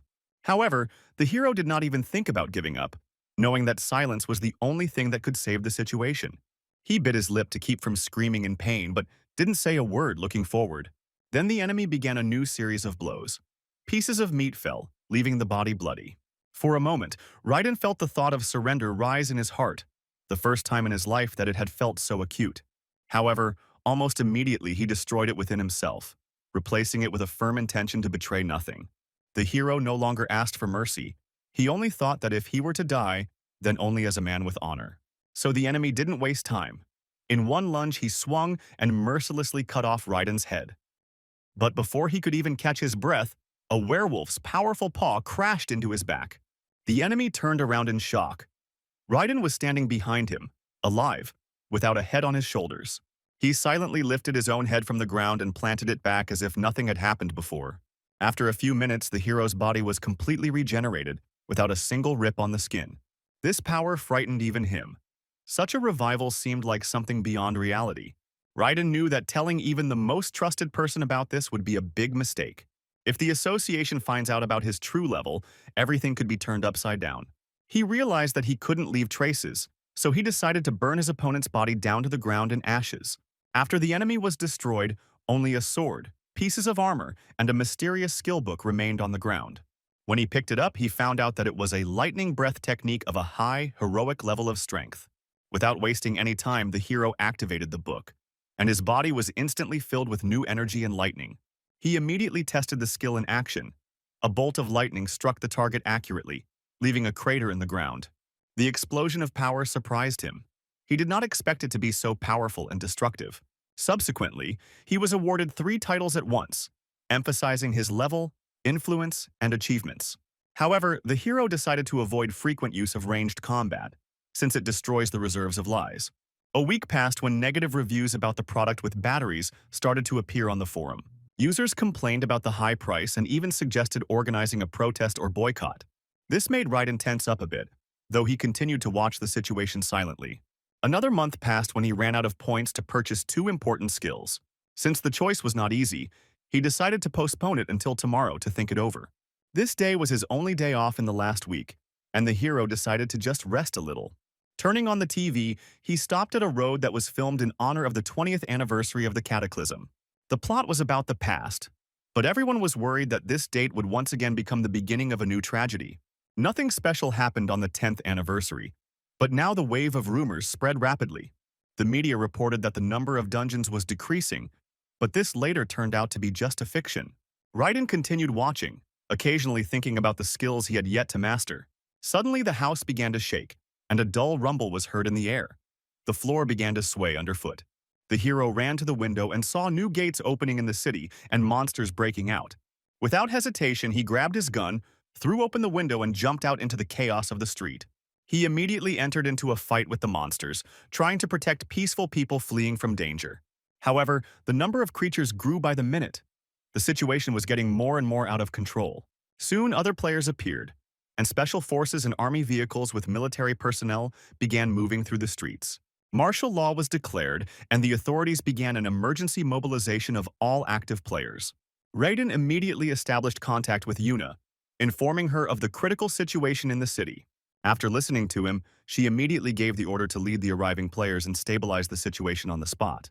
The hero also had to quickly relocate to the next location, where the situation was even more difficult. Realizing the urgency, Raiden quickly acquired a new skill, the Vampire Orb, and activated it. A stream of energy filled his body, and he destroyed several monsters with just a wave of his hand in response. After this, he loudly announced a gathering of nearby players, calling for them to join the command. The team was quickly formed, and he immediately divided it into 2 groups for convenience and efficiency. Meanwhile, attacks continued at one of the stations. The players there were defending people from monsters. They fought exhausted and desperately, trying to hold off the onslaught until reinforcements arrived. At the last moment, Raiden arrived and activated a powerful wall of fire, stopping the enemy advance. Flames rose above the ground, incinerating the creatures that tried to break through to the civilians. The teams joined forces, creating a powerful front, and together they stood against the invasion of monsters. However, the situation changed dramatically when a lizard-like giant suddenly burst out of the gate. The hero didn't hesitate. He reacted instantly, and with one precise movement cut off the creature's head. But the triumph turned out to be premature. Dozens of similar creatures began to emerge from the gates. It became clear that the previous enemy was not a boss at all, but one of the ordinary fighters. Raiden continued to fight, wiping out monsters from the face of the earth, when something unexpected happened. During the fight, he noticed an ice spear flying straight from the sky towards him, fast and accurate. The hero tried to dodge, already preparing to dash to the side, but something suddenly stopped him. One of the monsters grabbed him from behind, squeezing him so hard that it became completely impossible for him to move. And it was at that moment that a spear from the ice crashed into both of them, piercing through the monster's body and hitting the hero. But Raiden managed to raise his shield in time, so the projectile's impact, although powerful, did not cause critical damage. From the thick dust and icy cloud, the Lizard King emerged, radiating menace and pure hatred. They both instantly rushed into battle, where blows followed one another, like lightning in the middle of a storm. However, the situation was complicated by the fact that they also had to fight off other attacking monsters. This gave the boss an advantage which he actively used, trying to break through the hero's defense. Raiden didn't allow himself to focus on one enemy. His attention was divided between several. He was aware of the seriousness of the situation, so he decided to act decisively, without unnecessary hesitation. In a matter of minutes, he destroyed the wave of lizards that were pressing on him from all sides with furious pressure.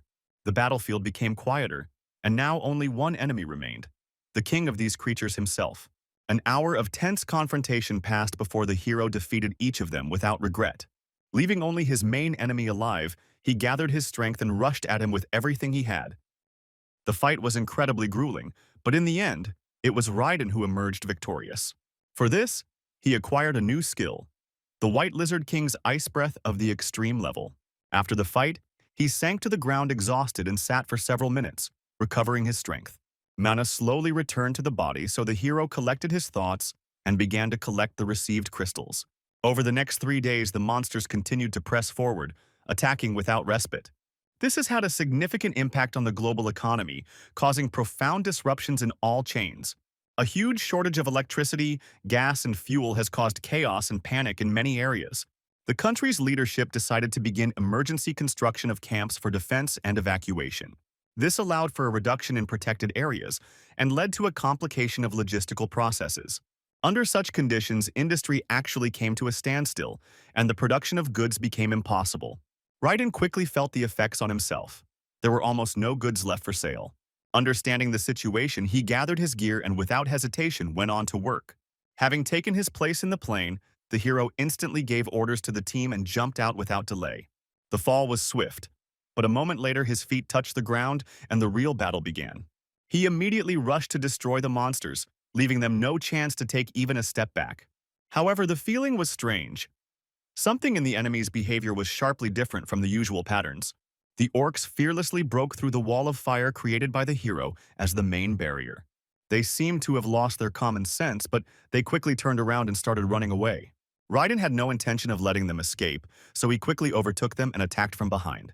Everything changed when a giant creature of incredible power slowly emerged from the very core of the dungeon. A blue dragon appeared before my eyes, the strongest of all monsters known to mankind. At the same time, Yuna worked in the command center, collecting the latest data from all areas. She counted the number of players and monsters, trying to assess the balance of power. Tension filled the room as an urgent announcement appeared on the screens. It turned out that another gate had opened in the city, from which they were breaking out without hindrance. The young woman immediately ordered that the greatest guilds be contacted with a request to send reinforcements. Her voice remained calm, although the situation was getting worse with each passing minute. Before the players had time to react, another gate appeared, this time with harpies. The tension reached its peak when he was informed of the appearance of the most dangerous thing, the dragon itself. The information was provided by Raiden himself, confirming that the creature had appeared within the city limits. The young woman understood that there was no time to hesitate, so she gave the order to all the players without hesitation. Everyone had to leave the area immediately, saving themselves and others from death. At the moment when the city around was plunging into chaos, the hero tried to find a way out. He learned that there would be no reinforcements. All players were ordered to leave the city. Despite this, Raiden was not going to retreat, because he could not leave people to their fate. He decided not to engage in direct combat, but to hide from the monster temporarily. The dragon was still pursuing him, giving him no time to rest or think. When the beast finally discovered the hero's hiding place, there was no other way out. He had to run. Realizing the danger, Raiden immediately rushed into a desperate and unequal battle. The enemy was much faster, stronger, and had an obvious advantage in the air and on the ground. No weak point could be found. Each blow only increased the despair in the soul. The dragon left him no chance, gradually driving the hero into a critical and hopeless situation. Raiden eventually ended up inside the monster, losing both legs and one arm. The pain was hellish, but what burned even more was the understanding that it was still impossible to give up. He concentrated, trying not to panic, and began to restore his body with the help of force. The regeneration was slow, but the hope of survival was revived in his heart. Remaining conscious, he gathered the last of his strength to break free from the monster's guts. And although it was becoming more difficult to breathe, Raiden did not stop, not wanting to disappear so suddenly. The hero cut through muscle and bone, breaking through the inner layers of flesh deep into the body of the huge beast. Every movement of the sword was accompanied by tension. Pain squeezed the whole body, but the desire to survive burned even stronger. Outwardly, the situation seemed fatal. Yuna warned that the hero had probably died in the city. According to official information, Raiden failed to comply with the evacuation order and disappeared from radar during the battle. Lists of the dead have already begun to appear publicly, so the family has probably already learned of the loss. In fact, he did not give up. He fought with all his might inside the monster, quite determined to win. His body was exhausted, but his mind remained clear. He was looking for a way to get to his vital organs. When the blade, although worn, reached the important vessel, the hero did not hesitate. He cut it without mercy. In response, the dragon screamed so loudly that the sky shook with its roar, and thick dark blood flowed from its mouth. Every second from the inside was a viscous torment, but with every movement the monster weakened more and more. Soon the hero's body partially recovered. His legs functioned again, although they were still fragile. Raiden didn't stop, continuing to go deeper until he reached the heart of this giant enemy. Coming closer, he gathered all his strength and delivered decisive blows, cutting through the heart tissue. These blows were accompanied by a sharp increase in strength. The level of skills began to rise rapidly. At that moment, a new title appeared in the air, which confirmed that the monster was completely destroyed by the hero. As the heart broke, the sword in his hand began to glow. As if responding, the weapon instantly recovered. And then a book appeared before my eyes, an artifact with the skill of the Thunder Dragon scale of the heroic rank. Without wasting a second, the hero activated it, feeling how the power began to flow through every cell of his body. Players arrived at the scene of the battle and immediately saw how the huge dragon began to slowly fall down. Their faces froze in bewilderment. No one expected such a result. It was a real shock for everyone. As the monster's body disappeared, a figure of a man appeared in the cloud of dust, step by step walking forward. At the same time, Yuna sat silently in the helicopter, recalling her recent conversation with the headquarters representatives. The management decided to fine Raiden, accusing him of insubordination, which caused her internal anger. She did not believe in his death, under all the circumstances, and she felt in her heart that the hero had not yet said his last. The inner voice did not change. A few minutes later, the radio station confirmed the death of the dragon in the city center. Later, information came in about the player who had defeated the beast, and Yuna couldn't help but smile. She knew that name. Meanwhile, the hero was calmly washing himself on the spot, accepting a warm blanket from the hands of one of the local players. He asked for a phone because the only thing that was important now was to contact his mother and let her know that he was alive. His voice moved the woman to tears. She did not believe that she would hear her son again and did not even know what to say. She shared how Yuna recently came in person with compensation and a deep apology. The woman told how she knelt for a long time, not hiding her tears, considering herself guilty of everything. His mother's story touched Raiden himself. His heart sank, but he smiled gratefully in response to the player's salute. After the call, he noticed his changed sword. Now its power was noticeably greater. The same with dragon skills. She now radiated enormous power. It was hard not to notice.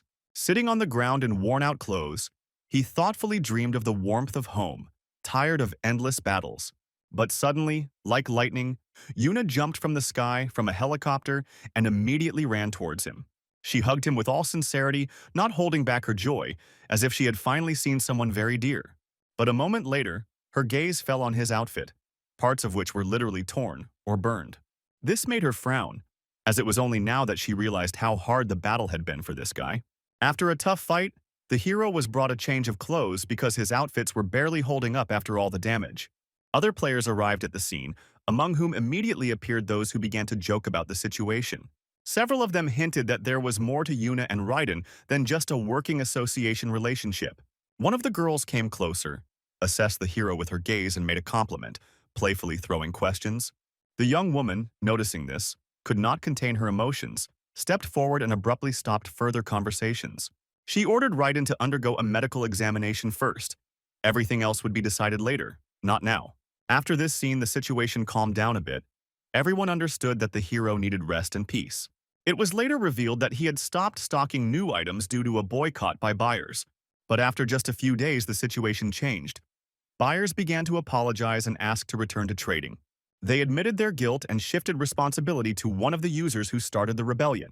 It was at this time that the hero was heading to the store, where she noticed a large batch of fully charged batteries. He didn't think long and decided to immediately buy everything available, leaving nothing on the shelves. After that, he returned home and put the batteries up for sale, slightly increasing the price for each one. In just a few seconds, the first battery found its buyer, and the second one immediately followed. The demand was crazy. Several days passed and the situation repeated itself. The hero came to the store again for a new batch of batteries. This time, he wanted to get more than usual, but the administrator could only offer the standard. The store promised to make a separate order to satisfy the hero's need for more goods. Returning home, Raiden remembered how, even before the second cataclysm, he tried to contact the factory directly. He made phone calls offering a large purchasing contract, but even after the second time he was refused. The manufacturer refused to work with him because it preferred to deal only with large tech companies. Having realized this, the hero began to think seriously. Perhaps it was time to open his own chain of electronic stores. Only a few days passed, the store opened, and his sister was entrusted with its administration. The hero was going to visit the warehouse to make sure the goods were in stock. But one thing changed everything. His sister suddenly pulled her brother to lunch, claiming that without food, things cannot be resolved. So after a while, he was already sitting on the sofa, simultaneously leafing through the list of goods that had arrived at the warehouse. Unfortunately, the range of products was not very large, so the sales rate left much to be desired even now. Realizing this, the hero decided to spend his points to find a skill for effective ranged combat. The search lasted a long time because, among the many options, it was difficult to choose something truly unique. Eventually, his attention was drawn to the teleportation ability, which seemed to be the guardian of the invested resources. Immediately after purchasing, the hero conducted testing, checking the accuracy and ease of movement. The result satisfied him completely, so he began to consider other interesting skills to buy. While searching, I found an ability called Black Lightning and carefully read all the available reviews. Taking into account the positive comments, I acquired this skill as well, hoping for a powerful boost in combat. But when activating the ability, an error occurred. Although the dragon's breath suddenly improved in rank. Without putting things off for later, the hero moved to the nearest dungeon to test everything in battle. The encounter with the monsters showed a striking result. His strength increased, and it was noticeable immediately. The hunt lasted 5 hours, during which time he protested almost all the new possibilities. Returning to the store, I met my sister, who was still there, helping with the processes. She reported that a new batch of batteries is already in the warehouse and can be checked right now. The hero decided to inspect the cargo personally, and within half an hour he had completed a full inspection. After that, he suggested to his sister that they return home together, since the day had been very busy. However, on the way she asked for a minute to talk about the time when he was presumed dead. The sister shared that after the news of the hero's death, their mother lost consciousness right in the apartment. When she woke up, she cried for a long time, unable to come to terms with the thought of losing her son. But the biggest blow came later, when the family received an official fine from the association itself. They were charged a debt for breach of contract and had a lot of formal claims added to the documents. The family was on the brink of financial ruin, and no lawyer could find a quick solution. Raiden, upon learning of this, felt a wave of anger instantly engulf all his thoughts and plans. It was later revealed that Yuna personally apologized for the situation, admitting it was an unfortunate mistake. The next morning, the hero headed to headquarters, wanting to personally sort out the matter. The young woman had not yet arrived, so the staff led him into her office, where he was left alone. Raiden decided to use his psychometry skill to listen to all mentions of himself. Thanks to his ability, he heard the conversations that had been going on in this room for the past few days. It turned out that Yuna defended the hero's honor and protected the interests of his family to the very end. At the same time, the Minister for Gate Management, Maurice, insisted on fines and formal punishment. His position was categorical, and the staff supported this tough line of action. Yuna then returned to the office and Raiden openly expressed his desire to terminate the contract. The reason was not the fine itself, but Maurice's attitude and his unwillingness to admit his guilt. The young woman tried to make amends for the minister's guilt by apologizing on his behalf, unofficially. She promised to review the rules so that such a situation would never happen again. But this was not enough for Raiden. He demanded forgiveness from Maurice himself. This demand outraged the minister, who did not admit any guilt and considered himself absolutely right. His colleagues sided with him, agreeing that the hero was going beyond the limits of what was acceptable. However, no one had an open plan against Raiden. They were waiting for his next move. So Maurice officially stated that if an apology was really needed, the hero should come to him himself. The next morning, the hero arrived at the association building, heading resolutely straight to Minister Maurice's office. Inside, he immediately activated the psychometry skill to collect evidence of the conversation with the official. Maurice did not hesitate to make it clear that he was not going to apologize because he was acting in accordance with his duty. But Raiden was not going to back down and emotionally emphasize that he was only carrying out the mission assigned to him. Moreover, it was the minister who approved this mission, and shifting the blame onto others was outright hypocrisy. This greatly angered the official, and he began to talk about the importance of his own position and powers. He tried to impose his superiority by showing superiority, but the hero did not allow himself to be humiliated. Raiden stated that such manipulations would not work, and next time he would have to answer for it. He directly threatened the minister that he would not tolerate any more words or actions directed against him. He then reported that their entire conversation was recorded and would soon be submitted to the court. Finally, he smiled coldly, said goodbye, and slowly walked out of the office without looking back. Just a few days passed, and the scandalous story gained publicity throughout the country thanks to social networks. People began to protest, holding up posters, demanding accountability from the minister. Meanwhile, the hero himself was lying on the bed in his apartment, pondering the latest events and possible consequences. His thoughts were interrupted by a phone call. It was Yuna, who asked for a personal meeting in a cafe. They agreed on a time and place and then went there together, keeping within the usual rhythm. The young woman suspected that Raiden was the one who initiated the high-profile leak and openly shared her thoughts. She warned that he could be formally charged with violating the law on official premises. The hero disagreed, citing specific facts and a sequence of events to prove his case. However, Yuna emphasized that even logic does not always save you when the political system is against you. She recalled possible attacks from opponents and recommended disappearing from sight for a while. After some thought, the hero agreed, realizing that a temporary retreat was also a form of defense. At the same time, an extremely dangerous monster named Imugi appeared on the territory of a neighboring state. His appearance caused real panic, because all the attacks of the military could not harm him. Even modern missiles launched from the latest installations proved completely powerless against it. The news began to actively spread alarming information, causing panic among the civilian population. It was at this moment that Raiden and Yuna received an emergency message directly from the association. They wasted no time heading to headquarters while carefully scanning the news feeds. Each headline became more alarming because it showed the army's impotence in the face of a new threat. They were already awaited at headquarters. The management had gathered all available players to inform them of further actions. The association's leader declared martial law and presented a strategic plan for protecting the state border. It was decided to form mobile groups that would work in different regions in accordance with the threats. Raiden and Yuna were assigned to one of the units responsible for a key defensive area. For the next 10 days, all remaining players fought continuously with monsters at the front line. The number of attacks increased every day, so support was needed throughout the entire territory. At the same time, similar events were taking place in China. Forces were acting in agreement with the association's players. The military, with the help of magicians and skilled warriors, held back the waves of monsters on the eastern border. It seemed that the situation was under control, and suddenly it became known that the Imugi was moving north on its own. No one could accurately determine its level, but it was confirmed that it was a legendary rank creature. Realizing the scale of the danger, the commanders issued orders to prepare for a decisive battle with Imuga. Maximum combat readiness was declared in all directions. Retreat was no longer considered. The military and players began to act as a single mechanism, jointly containing the invasion from all sides.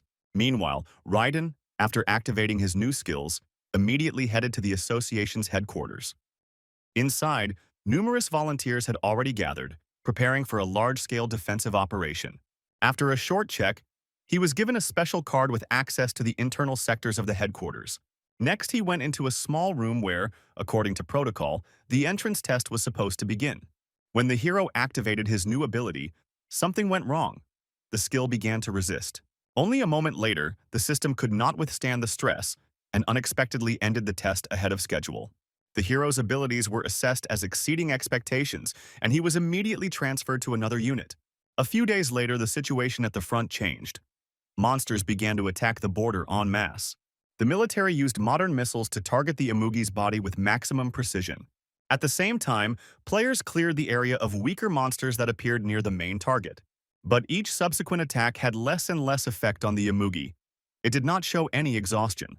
A week passed and the Chinese government held an emergency meeting to discuss further action.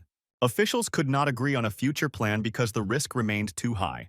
But despite the controversy, the decision was made to attract top-level players from all regions. The teams were quickly formed. All those assembled were sent straight to the zone of conflict with the Imugi. A new phase of the battle began, and although the participants fought desperately, their strength was melting away right before their eyes. After a few hours, only 10 people remained from the first detachment who had resisted the attack. However, even in such a situation, none of them thought of surrendering or returning to headquarters. Their eyes were blazing with determination because there were people behind them who needed to be protected. Every blow was full of hope that everything could still be changed if you didn't stop and didn't hesitate. At the same time, the hero was looking at the news when he felt a strong underground tremor under his feet. Almost falling out of his chair, he received a message. The Imugi was heading straight for their team. It later became clear that it was the Chinese players who were deliberately sending the monster their way. Local fighters, having learned the truth, immediately became indignant, not holding back their emotions and angry words. However, Yuna quickly intervened, calling for everyone to remain calm and focused before the battle. The team realized that time was short, so everyone prepared to meet the monster right on the battlefield. As the Imugi approached, the players' coordinated actions allowed them to immediately move into active combat. The young one and several of the stronger participants managed to make deep cuts on his sides. Meanwhile, Raiden watched everything from the ground, experiencing an unexpected feeling of envy. Almost half an hour of fierce confrontation had already passed, but the team did not slow down. Every second seemed like an eternity, but the players fought decisively, not giving the monster a break. The battle was just gaining momentum. The forces of both sides had reached their peak. The atmosphere was tense.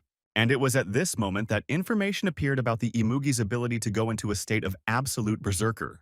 The monster began to direct all its energy only to attack, reducing its defense characteristics. This could have been either a chance or a trap, because his blows became several times more powerful. And then a sudden system message appeared. Activation of combat skills became impossible. The faces of the experienced players instantly showed concern and confusion. The Imugi on the body felt something strange and began to glance at each other. Almost simultaneously, several of them shouted at the others to run away, without resorting to explaining the situation. The danger loomed immediately, and no one could guess what exactly was happening to the monster. It later became apparent that the Imugi had switched to exterminating the remaining mages and healers on Earth. Among those in danger was the main character, who tried to escape using teleportation. However, the system did not work. The monster's power blocked the activation of the skill, leaving the hero without a chance.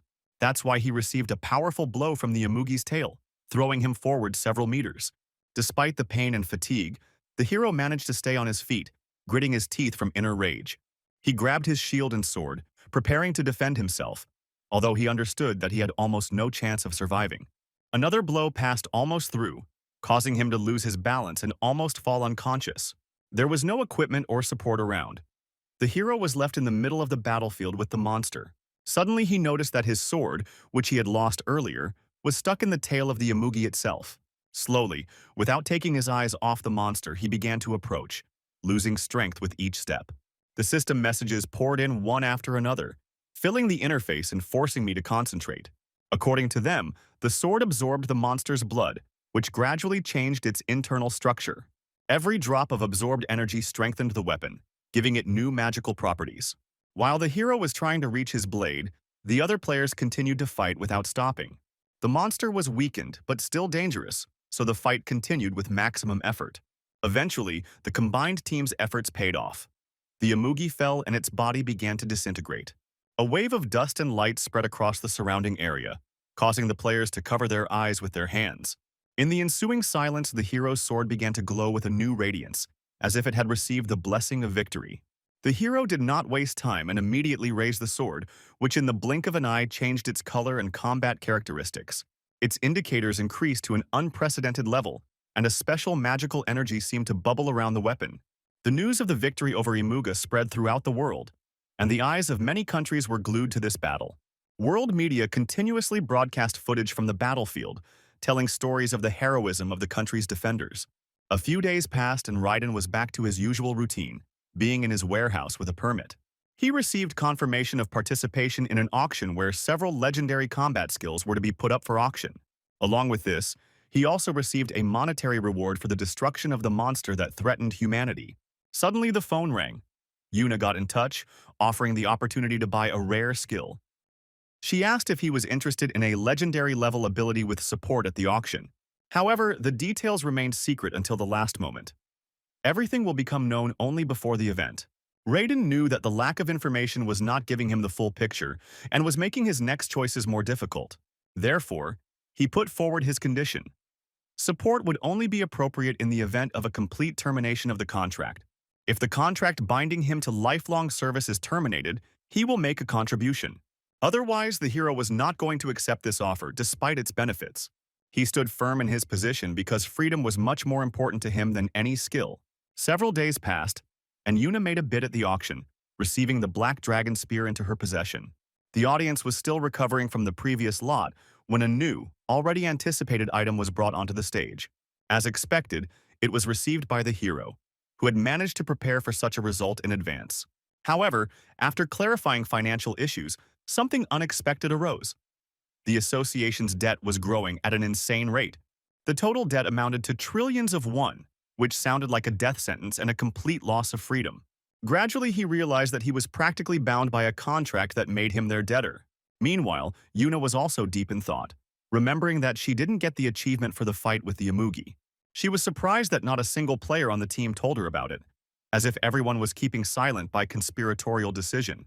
She had no idea that the achievement of the first rank was taken away by Raiden himself at the moment of victory.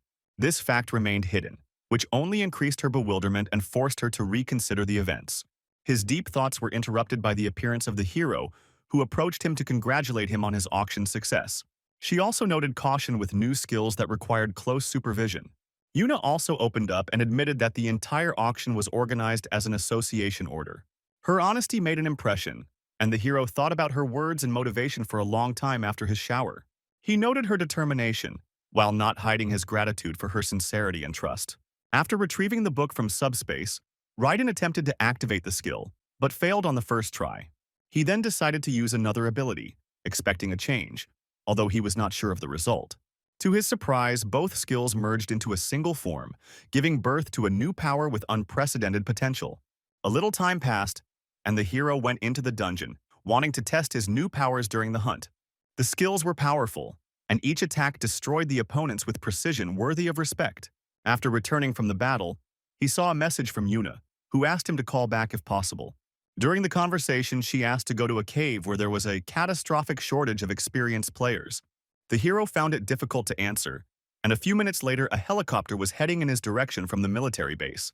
After 2 weeks of continuous fighting, he received a system notification about the opening of a new feature. The amount of accumulated points was sufficient to activate the ability to hire combat satellites. Among dozens of names, classes, and levels, the hero's attention was drawn to the candidate with the lowest cost. Her name was Louise, and there was a mark of failure next to her description, which explained the very low price.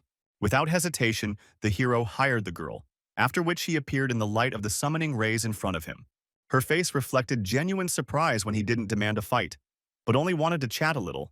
Louise explained that mercenaries are ordinary players who have a special trading skill. They work both for themselves and for the client, completing tasks in exchange for remuneration. The hero became interested in the structure of their system because he had previously heard about them only in passing, without details. The conversation gradually turned to a discussion of the gates opening chaotically around the world.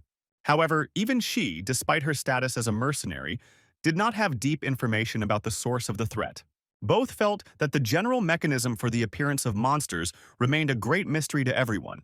But inside them, there was already a growing decision to collect more data to better prepare for the future. She explained that she received the loser mark on the application form because of her own decision to flee her home country.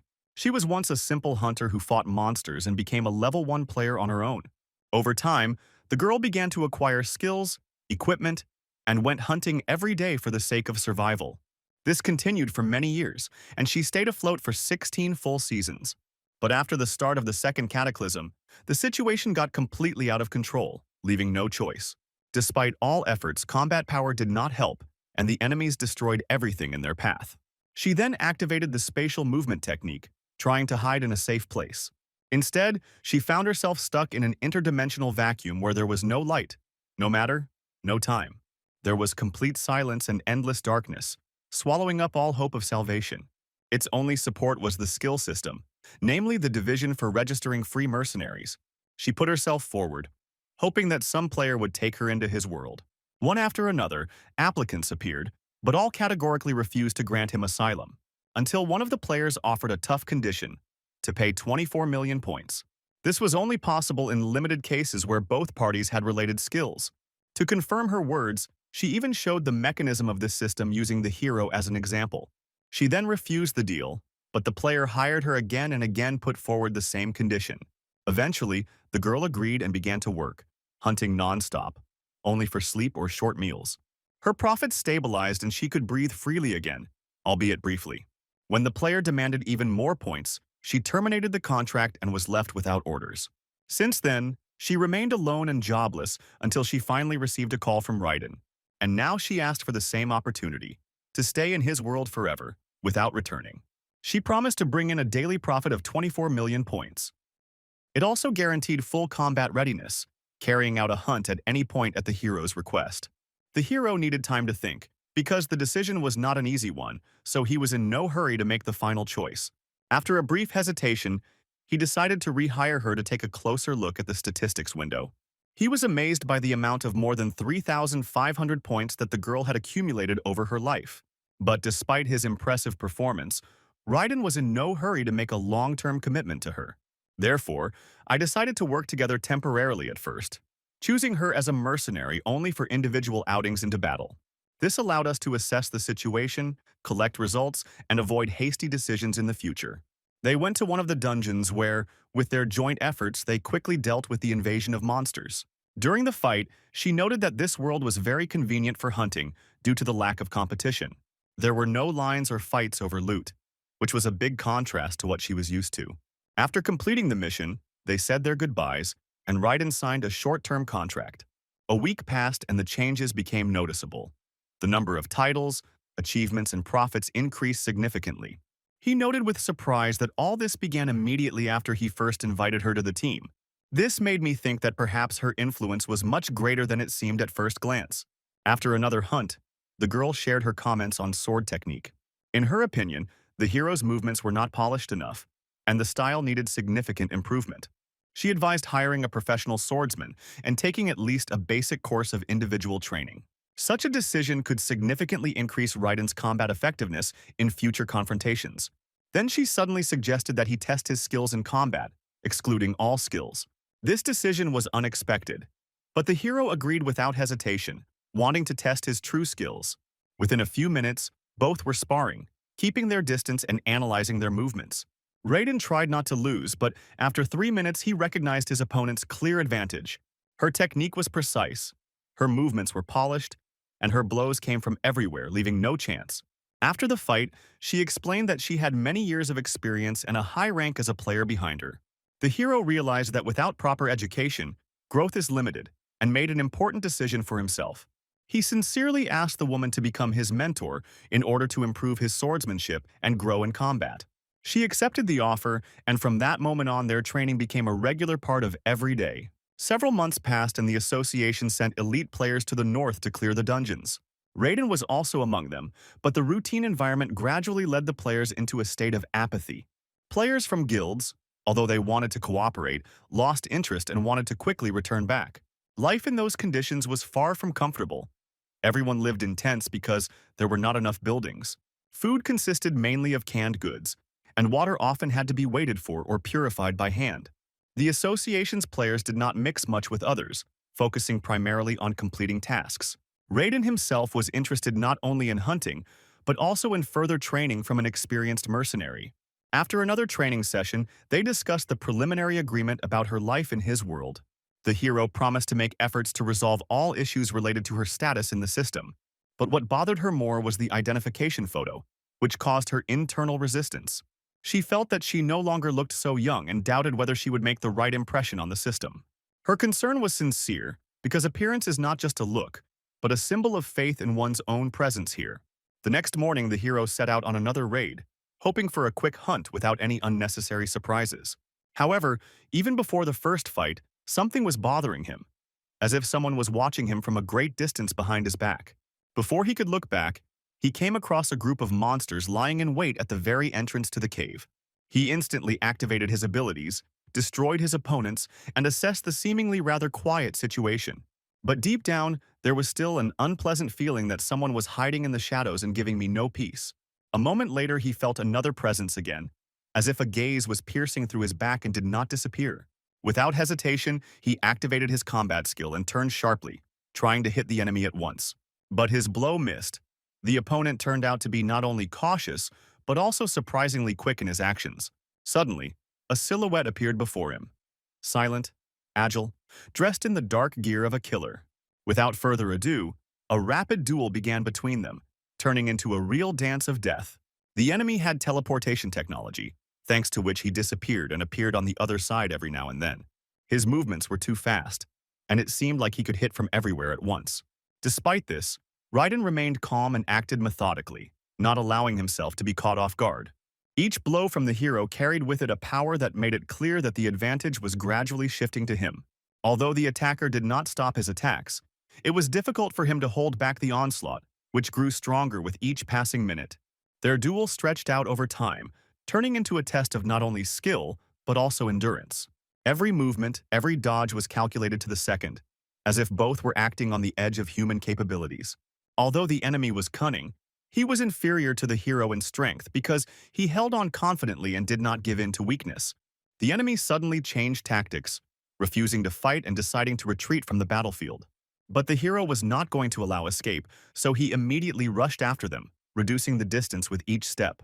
The chase turned into a new fight, where each of them sought to finish the fight on their own terms until the end. Suddenly, Raiden delivered a precise blow that should have been the final one, but the enemy's body dissipated into a thick fog. The enemy appeared behind the hero, hoping for surprise, but this time the plan did not work. In response, the hero turned around with lightning-fast reactions, repelled the attack, and delivered the decisive blow. This final moment ended the duel. The enemy was destroyed, leaving behind only the trophies he had obtained. Among the loot was a skill book called Shroud of Darkness that had significant potential. He also found a rare dagger, labeled as Weapon of the Dark Elf King, with a dark sheen. Along with it fell a pendant on which glowed the words Protective Blessing and an ancient guardian shield. The hero, without delay, tried to activate psychometry to find out more about the killer's identity. However, the system did not allow access to the information, so I had to ask a friend for help. He immediately called Louise, briefly describing the course of events and everything he had learned during the battle. After some thought, she suggested that the enemy might have been testing the hero's actual level of development. Or there is an organization that tried to eliminate Raiden, who became too noticeable among others. In the evening, returning to his tent, the hero felt how fatigue was replaced by anxiety and slight alarm. Suddenly, at the entrance to the camp, he was noticed by a girl who was clearly surprised that he remained alive. She instantly realized that the killer had been defeated, so she decided to check out the site of their fight herself. Once in the dungeon, she activated the ability Vampire's Gaze, which allows her to see traces of actions. Then, she used the Memories of the Earth, thanks to which the figures of both fighters appeared in the air with precise movements. Everything was reproduced very accurately. Every step, every blow, and even the moment of death of that killer. When she saw the fall of Dahashi, a famous mercenary, she was filled with surprise and anxious curiosity. Raiden's power was clearly beyond expectations, and now it remained to find out who he really was. News of Dahashi's defeat spread quickly throughout Japan, causing turmoil throughout all of the country's government institutions. Gate Minister Tanaka was shocked, as he didn't expect that an unknown player could defeat such an enemy. Concerned about the possible revelation of Raiden's unique power, he decided to act quietly. Therefore, he ordered 5 agents to be sent to Korea, who were capable of acting secretly and without leaving any traces of outsiders. At the same time, the hero continued his persistent training under the supervision of his experienced mentor. They practiced sword techniques, gradually moving on to more complex close combat techniques. Louise suggested that they engage in a friendly duel to gauge Raiden's progress in both attack and defense. The fight did not last long, but it clearly showed that the hero's movements had become faster and more decisive than before. However, she noted that he still makes unnecessary moves that could be costly in a real fight. Louise advised training without a shield because it develops concentration and strengthens fighting instincts. Not using a shield introduces risk, but it helps you better understand the limits of your own endurance in combat. After completing another recruitment cycle, it's time to head to the next level of the dungeon. The hero left the temporary camp and headed to a new place where he was supposed to test his skills in practice. His movements were confident, but at some point he had a strange feeling that someone was watching him. It was a strange, light, but disturbing feeling, like a presence hidden in the very shadow of space. He looked around, however, there was no one nearby, but his inner instinct told him the threat had not yet disappeared. The air became a little heavier, and the heart worked in the rhythm of a premonition of something big and dangerous. Approaching the entrance to the dungeon, the hero concentrated because a new stage of the dangerous test was beginning. A man with unusual pink hair, dressed in a discreet combat uniform, emerged from the thick shadows. His language immediately gave away his origins. He spoke Japanese, thus revealing his nationality. He calmly offered a choice: either submit or engage in battle, leaving no room for compromise. However, for Raiden, such a proposal was not even an option because capitulation was essentially alien to him. He quickly assessed the situation and decided that the other Japanese would not interfere, at least not yet. Without wasting any time, the hero drew his sword, holding it confidently, and prepared for a clash focused on the edge. The fight began by surprise. The opponent disappeared and appeared on the other side, using spatial jumps. This created serious difficulties, as Raiden did not have such flexibility in his movements during combat.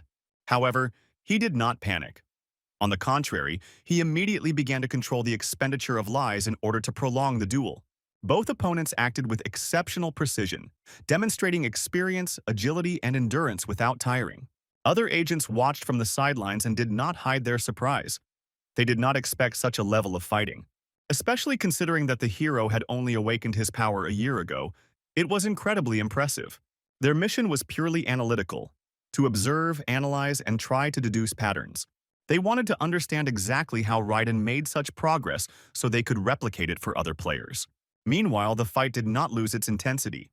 The enemy struck, cutting the hero's shoulder. Despite the pain, Raiden did not retreat, gritting his teeth and maintaining a fighting stance, not giving in to weakness. At a certain point, the situation became critical. The forces were waning, the resistance was becoming more and more difficult. There were no chances left. But suddenly, in response to the threat, a hidden skill was activated that ensured survival in battle. Everything happened so quickly that Raiden himself did not have time to realize the moment of the final blow. His body moved instinctively, and a second later the sharp blade of the sword cut through the enemy's neck. The opponent's head fell to the ground and the tension dissolved into the air, leaving behind silence and surprise. New figures began to emerge from the depths of the darkness, the rest of the Japanese agents who had quickly surrounded the hero. And although the situation was tense, Raiden did not lose his head, but immediately called Louise and several mercenaries. He understood that he couldn't cope on his own the second time, so he tried to balance the forces and avoid unnecessary casualties. Only a few moments later, the atmosphere thickened even more as a new, fierce battle began. Each of the summoned allies chose an opponent, engaging in a short but intense duel with him. The mercenaries acted in a coordinated manner. They struck with precision, restraint, trying not to kill unless absolutely necessary. It was agreed that living enemies would give more answers, while bodies would only give silence and burden. Raiden himself, exhausted from the previous clash, stood to the side and watched the fight carefully. A feeling of pride and peace filled him inside. He was not alone and could entrust the matter to others. The enemies were defeated one after another, deftly, methodically, confidently, without unnecessary movements or delays. Soon, all those who were still conscious were gathered together, tied up, and seated directly on the ground. Silence fell over the dungeon as Raiden slowly approached and began interrogating the prisoners. He was interested in one thing: who sent them here, and why he became their target in this remote place. However, the prisoners remained silent, stubbornly, even humiliatedly, without showing any reaction or hint of the truth. The tension grew with each passing minute, and it was already clear that a peaceful conversation would not yield any results. Then one of the mercenaries, a man of strong build, slowly approached the silent enemy. In his hands was a massive warhammer, which looked menacing even when stationary. Without a word, he swung and with a dull blow shattered the leg of one of the prisoners. A wave of pain ran across his face, and the others recoiled in fear, realizing the seriousness of the situation. The formidable mercenary calmly said that anyone who remained silent would suffer the same fate or worse. The mercenary began to slowly count out loud, holding the hammer in his hand, ready to punish silence with pain again. As soon as the number 3 was heard, he raised his weapon when one of the Japanese women responded in fear, breaking the silence. She admitted that the real goal of their group was to kidnap Raiden and transport him to Japan immediately. The reason was that the hero broke the level 20 limit, disrupting the balance of players in the world. Hearing this, Raiden began interrogating each prisoner separately using his lie detection skill. One of the Japanese tried to lie but regretted it a moment later when he came under another blow. The mighty mercenary silently swung his hammer and hit, forcing the truth to come out again. As a result of the interrogation, the hero learned of another group located outside this dungeon. There was no concrete information about their numbers or strength, only hints and vague words. Raiden decided to head for the exit on his own, leaving his comrades to watch over the prisoners below. He didn't want to put anyone in danger, so he moved forward carefully, step by step. There really was one of the spies waiting at the exit, whom the hero quickly neutralized, not allowing him to escape.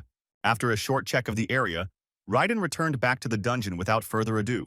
The mercenaries were just getting ready to leave because they had other tasks, so they said goodbye and disappeared from sight. However, before they had time to retreat, 2 Japanese suddenly rose up and rushed to attack, trying to escape. It came as a surprise, but Louise reacted with lightning speed. In a moment, her sword was already in action. She left them no chance. She acted confidently and accurately, destroying both of them in a few moments.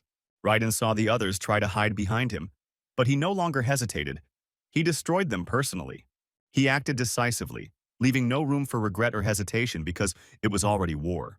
The hero collected all the trophies after the battle and sat down to calmly think everything over without unnecessary haste and emotions. It became clear to him that the first goal should be the safety of his family, which must be guaranteed in advance. He had no illusions. The association would not provide the necessary protection, so he had to act independently. The hero spent points and acquired 3 rings of protection at once, as well as 3 bracelets for exchanging items. Separately, he took a transporter that could instantly knock a person over a huge distance in an instant. The next morning, he went to the electronics store where his younger sister worked. The girl was stunned when her brother suddenly handed her a set of protective items in a bundle. After a short explanation, he said goodbye and returned home, where their mother was waiting. And Raiden gave her the same set, a ring, a bracelet, and a means for a quick retreat in case of an attack. In the evening, he entered the hospital to visit his father, and did not forget to take care of his safety too. Even in his hospital bed, he received a set of equipment that was supposed to protect him in case of danger. A week passed when the Minister of the Gate of Japan heard the news of the failure of the special operation against the hero. He was outraged and disappointed because there were no more agents left in reserve for the new mission. Suddenly, another official entered the office, carrying a fresh report on events near the city of Fukuoka. It turned out that the local Yamato guild had completely perished, including its leader and all members. The Choju monsters there were of legendary rank, unknown strength and origin. According to the description of the wine, my wings were very fast in the air, and this created a huge danger for the country. The minister gave an immediate order to send all available players to the zone before it was too late. While the players were heading to the scene, local military personnel were trying to hold back the onslaught of the monster wave. But the forces were unequal, and Fukuoka was in danger of disappearing if help did not arrive in time. When the players finally arrived, they immediately entered the battle, supporting the army in the defensive line. At the height of the skirmish over the battlefield, their numbers began to increase. The fighters spared no effort in fighting back when a new enemy appeared in the sky. The king of the winged monsters, Choje. His sharp cry caused the other creatures to stop, then quickly fly away and take up positions on the rooftops.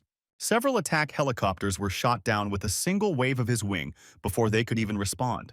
Despite the chaos, the soldiers and players did not stop fighting, clutching their weapons even in the worst moment. But as soon as King Choji struck the ground, most of the players were instantly destroyed. The scale of the losses shocked the minister, who received the report just a few minutes after the events at the front. It became obvious to him that this monster possessed an intelligence capable of outpacing and outplaying any tactics. When the minister watched the video recording of the fight, he fell silent for a long time, carefully studying every movement of the creature. At the same time, information about the disaster reached the hero, who was returning from another raid. He was shocked by the images of the devastation, and no less shocked by the news that Japan had officially asked for international help. A little later, he called Louise to his dungeon to ask about these amazing choji creatures. The conversation turned out to be disturbing. The woman said that a swarm of chojivs was capable of turning any country into dust. Their killing skills, endurance, and numbers can lead to the world's complete destruction in a matter of days. Even if one creature can be defeated, their leader, King Chojiv, poses a constant threat. And if this horde appears in full force, no army will be able to hold the defense for long. The hero listened silently and realized that the threat really went beyond the usual scale of battles. Louise explained that monsters have the ability to evolve, just like players, gaining experience and new strength. They destroy other creatures or people, receive crystals that open the way to overcoming limitations. This allows them to become even stronger by changing their form, tactics, and using new skills. 3 months have passed, and Japan still has not been able to cope with the threat from the Choji and their king. Each week, these monsters captured new territories until another large city fell under the onslaught. Japan did not stop trying, constantly turning to other countries for support. Meanwhile, in Korea, restoration work after the large-scale Second Cataclysm has already been completed. This allowed North Korean players to come to the southern dungeons to hunt. Players arrived in droves, filling every registration line at associations across the country. The hero tried to clear all the northern dungeons, but he couldn't cope alone. However, now that enough players had arrived there, he could calmly return home to his family. He was greeted by a warm atmosphere, and although he did not show emotion, he felt relief in his heart. Subsequently, the hero went out into the city, where in one of the alleys he called Louise, who had been waiting for this moment for a long time. They went to the association's headquarters to go through the process of verifying the woman's identity. The association had special conditions under which players could obtain citizenship without additional procedures. This included benefits, bonuses, and protection, but also an obligation not to leave the country for the next 5 years. And one more rule. Do not join any foreign guild while the state agreement with the association is in effect. The hero remained waiting outside, watching the people who walked past without hurrying. It wasn't long before Louise emerged from the building with her official ID in hand. Her face glowed with joy, because now she was officially a part of this world, just as she had dreamed. They grabbed a drink and decided to take a walk around the city, when a quiet conversation began between them. Raiden talked about the idea of selling unique items through Louise's skill exchange ability. He believed that her ability could provide access to valuable goods from other worlds or even dimensions. Louise had no opportunity to return home, so the hero suggested that they stay together for a while. This decision was beneficial to both. She received profit, and he received constant access to an exclusive resource. According to the agreement, she was paid a commission in the form of a share of the profits from each sale. In addition, Raiden promised to help her fight the monsters that destroyed her home world. These words touched Louise to the depths of her soul. Her eyes filled with tears of sincere gratitude and hope. Without holding back her emotions, she dropped to her knees, solemnly pledging allegiance to her new ally. At the moment of taking the oath, a message appeared on the screen about receiving the title of Lord and new skills. The hero helped her up, and the system recorded the new status and opened the role skills section. It became a symbolic act of trust, uniting them not only by contract, but also by the power of their roles. They then returned to the office, where in a cozy room, Louise explained in detail the essence of the new title. It turns out that the role of a lord is a basic requirement for taking such oaths among high-level players. Louise herself had the rank of a heroic knight, which she achieved through many years of battles and trials. She gradually completed all the conditions, opening up a quest branch to obtain this honorable combat role. It took her about 15 years of fighting, training, and continuous travel to achieve this. She gave Raiden some advice on how to progress much faster using knowledge and resources. The number of role skills directly depended on the development of the rank itself and the level of the subordinates involved. The more allies and the higher their level, the stronger the new skill called leadership became. Its effects affected not only the hero, but also the fighting strength and motivation of the entire group under his command. As the faction developed, Raiden gained access to Louise's detailed status window, which he immediately opened for inspection. He looked carefully at all the data, trying to understand what the Oath of Allegiance gave within the framework of their union. According to the terms, if the oath was revoked, both parties would be subject to a serious fine from the system itself. For mercenaries, the consequences were severe: loss of levels, reduction of stats, and a rollback of all acquired skills. Also, a new lord could not appear before the same amount of time had passed as the previous service had lasted. Even if the relationship was voluntarily terminated, everything that was received within the framework of the Union disappeared irretrievably. Meanwhile, Japan continued to suffer from the invasion of monsters that were moving deeper into its territory. The situation was becoming critical, so the government was forced to make decisions hastily, sometimes without coordination. Meanwhile, Raiden completed another hunt in the dungeon and rose to the surface with Louise. They discussed the latest achievements, comparing achievements and studying the increase in combat strength. Yuna called unexpectedly and immediately brought up the topic of a trip to Japan as a potential mission. Her argument was that this journey could bring benefits and open up new opportunities for Raiden. She said that she herself was also planning to go there, since the country's government had promised a generous reward. The hero, without losing his vigilance, urged her to be careful while getting into the car with Louise. The atmosphere itself was calm, but there was a sense of anxiety in the air from the rapid developments. The young woman reminded him of the previous promise he made after defeating the Yamugi, to treat her to dinner. Smiling, the hero agreed to fulfill this promise as soon as he returned from the dangerous mission. They agreed to meet when everything had calmed down, and both had returned from their next missions without damage. After saying goodbye, Louise shared her thoughts and approved the preliminary proposal for cooperation. She recalled the recent events with the attack by Japanese agents and expressed her readiness to resolve this personally. The woman offered to fly to Japan and destroy the enemies herself in order to ease Raiden's situation. However, the hero calmly rejected this idea, explaining that there was no need for it yet. Several weeks passed and Raiden went to another dungeon where a horned turtle monster lived. His goal was not only to obtain the crystals, but also to test his own fighting form in new conditions. While combing the tunnels, he unexpectedly came across a group of players who were already fighting against the local creatures. One of them fought bravely with his bare hands, while the other concentrated on treating the wounded. This immediately aroused curiosity. Raiden stood at a distance, watching the actions of the team, who seemed to have their own internal arguments. The player who had just been healed wanted to end the fight, but the main participant demanded that the hunt continue. A heated discussion arose between them, which quickly escalated into a quarrel, although sobriety eventually prevailed. The situation seemed strange, and Raiden began to suspect that there was a hidden conflict of interest between the players. Taking a closer look, he realized that the fighter had been stripped of his armor on purpose to avoid the cost of repairs. After this, the hero chose silent observation and decided to follow the team's further actions. As the group moved on, Raiden kept a wary distance but kept his eyes on the suspicious leader. The next battle began suddenly, and Raiden could not stand it. He intervened to finish off the monster and protect the offended one. This action angered the other players, especially the leader, who wanted to keep the rare rank skill book for himself. The situation escalated, but Raiden was more interested in the wounded guy than the prey itself, or the dispute over the trophy. He approached him and started a conversation, trying to find out how much they paid and what their working conditions were. Hearing this, the team leader became even more angry, and the conflict quickly escalated into another direct skirmish. The hero drew attention to the rude attitude in the team and the general indifference to other people's problems and needs. He pulled out an association card, giving him full authority to interfere in the activities of other groups of players. The victim, named Josh, only noted that he would receive enough money and that everything suited him. Raiden realized that he wouldn't be able to find out the truth in a normal conversation, so he activated psychometry. A flashback scene immediately appeared before my eyes, in which the team first admired Josh's strength. But then they started to get jealous, discuss his pay, and think about how to reduce it without explanation. Suddenly, while hunting, they were attacked by monsters and the situation got out of control very quickly.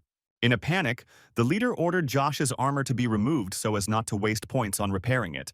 The neglect became obvious, and the betrayal on the part of the team only revealed the true nature of the relationship.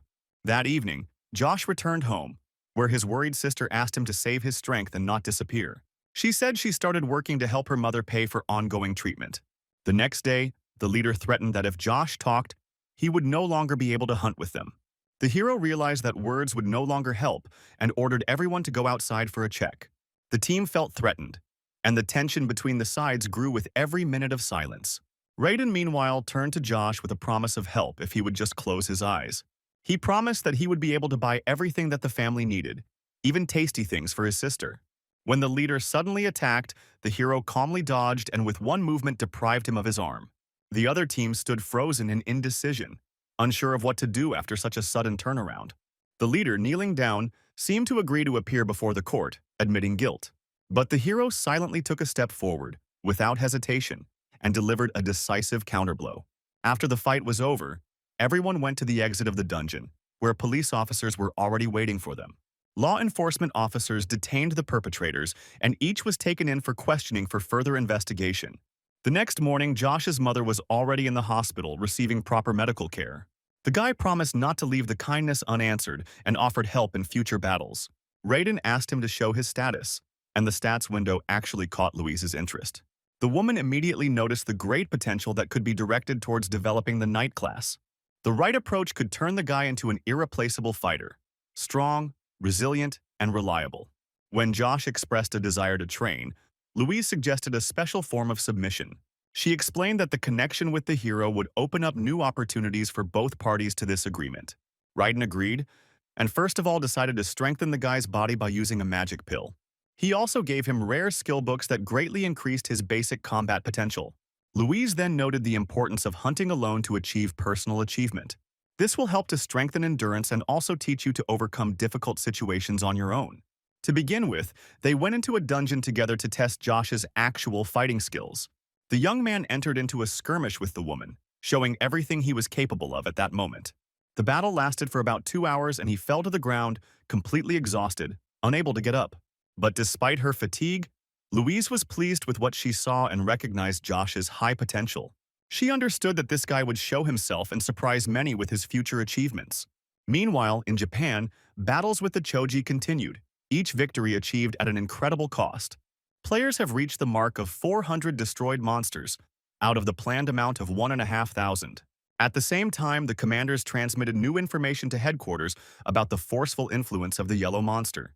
The collected data must be taken into account in the further operation, which was prepared as soon as possible. Missiles were fired at the monsters, which exploded instantly upon impact, causing severe destruction. However, even such a powerful attack did not bring the expected result. The operation ended in failure. Despite extensive efforts, the main goal was not achieved, which led to disappointment. 3 weeks have passed, and during this time Josh has passed his theoretical and practical tests without difficulty. Now he officially received a player card, which gave him the right to hunt in dungeons on his own. That same day, Raiden got out of the car, heading to the designated place without hurrying. A player approached Louise not far from her and invited her to join one of the guilds. The woman politely but firmly refused, not wanting to join third-party organizations. But the player was not going to stop, roughly grabbing her arm and forcing her to turn around to face him. At that moment, Raiden intervened, decisively breaking the attacker's fingers, leaving no chance for resistance. The hero immediately recognized that the stranger was a representative of a guild that had long aroused suspicion. To avoid unnecessary attention, Raiden created a dome that completely blocked out all outside sounds.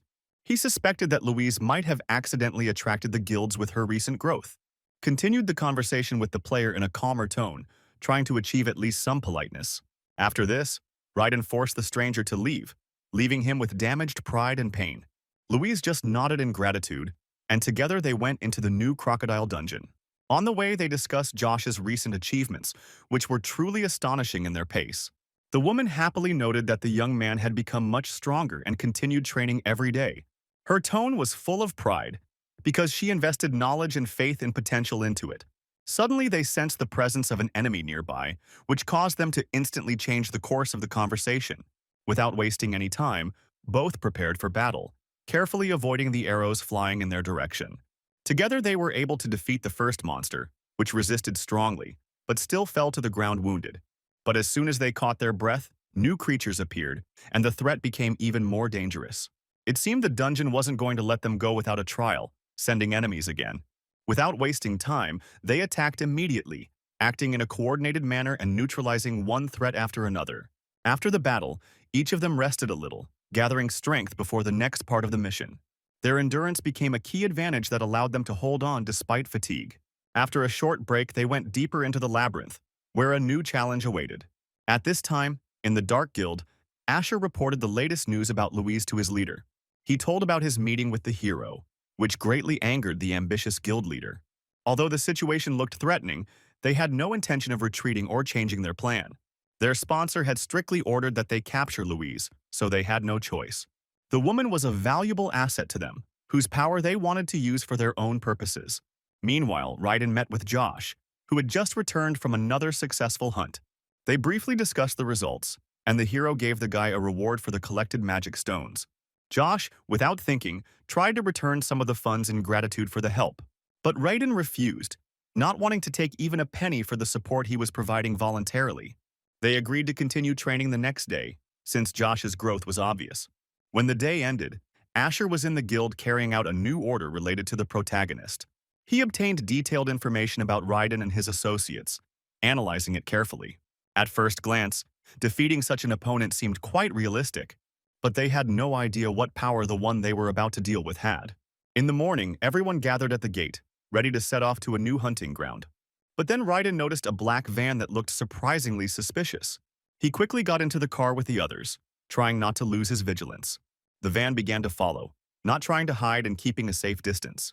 This only confirmed the suspicions that they were being watched and that something was being prepared in the shadows.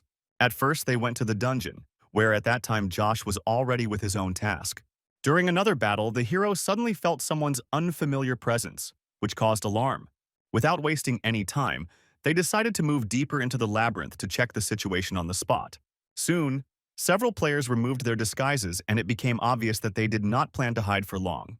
Their armor looked cheap, but their confidence in their abilities was evident in every movement they made. One of the strangers spoke up, and it became clear that they were not part of the Japanese groups. The hero voiced his assumption, which unexpectedly provoked the anger of the leader of this group. At that very moment, the opponents attacked first, starting a rapid fight without hesitation. Raiden and Louise immediately took up fighting positions, preparing to repel the enemy onslaught. But suddenly Josh was the first to rush forward without thinking for a second about the consequences. He acted decisively, destroying enemies one after another, demonstrating a rapid growth in strength. Raiden and Louise merely watched the fight, not interfering unless necessary. The leader of the opponents decided to take advantage of the situation and secretly approached Louise. He tried to take her by surprise, hoping for the effect of surprise and a quick victory. But the woman sensed the presence ahead of time, parried the blow, and launched an immediate counterattack. In a matter of seconds, she forced her opponent to his knees, stunning everyone around him. The entire team's gaze focused on her, not believing what had happened so quickly and easily. Taking advantage of the moment, Raiden entered the battle and began to destroy the remnants of the enemy group. He acted decisively, without the slightest regret, leaving no chance for his opponents to escape. After the battle, all the prisoners were gathered in one place for subsequent interrogation. The hero used psychometry to discover the truth hidden behind words and faces. The memories revealed a terrible reality. This guild was engaged in illegal trading of players. This information caused real anger in Raiden, and he made an instant, serious decision. All members of this group were executed without hesitation, so that they would never harm anyone again. Meanwhile, in the Dark Guild, its leader was pondering his last task before retiring. He hoped that completing this task would be the impetus for restoring their power. One of the members of the Dark Guild received a new order from the leader of the organization himself. His target was officially Louise, who had been attracting more and more attention from the guild lately. Returning to his allies, he told everything he had learned recently about the woman. He also shared his guesses regarding the mysterious level 20 limitation. Among the mentioned were rumors about the disappearance of the previous team working on the same task. Although his story seemed convincing, the rest of the team reacted with obvious wariness. Most of them did not believe that the new enemies had evolved so quickly and become a threat. They believed that someone was exaggerating, since such rapid growth could not be natural. Despite their doubts, they began to prepare for the worst-case scenario, considering their options. Everyone was waiting for final confirmation from intelligence, which would decide the moment of their exit. At this time, Raiden remained alone in his own room, immersed in his own sluggish thoughts. He had the feeling that progress had slowed and new achievements had become rare. Even trading, which had previously brought in stable profits, suddenly faced restrictions. His thoughts were interrupted by his mother, who called everyone to the table, offering to have dinner together.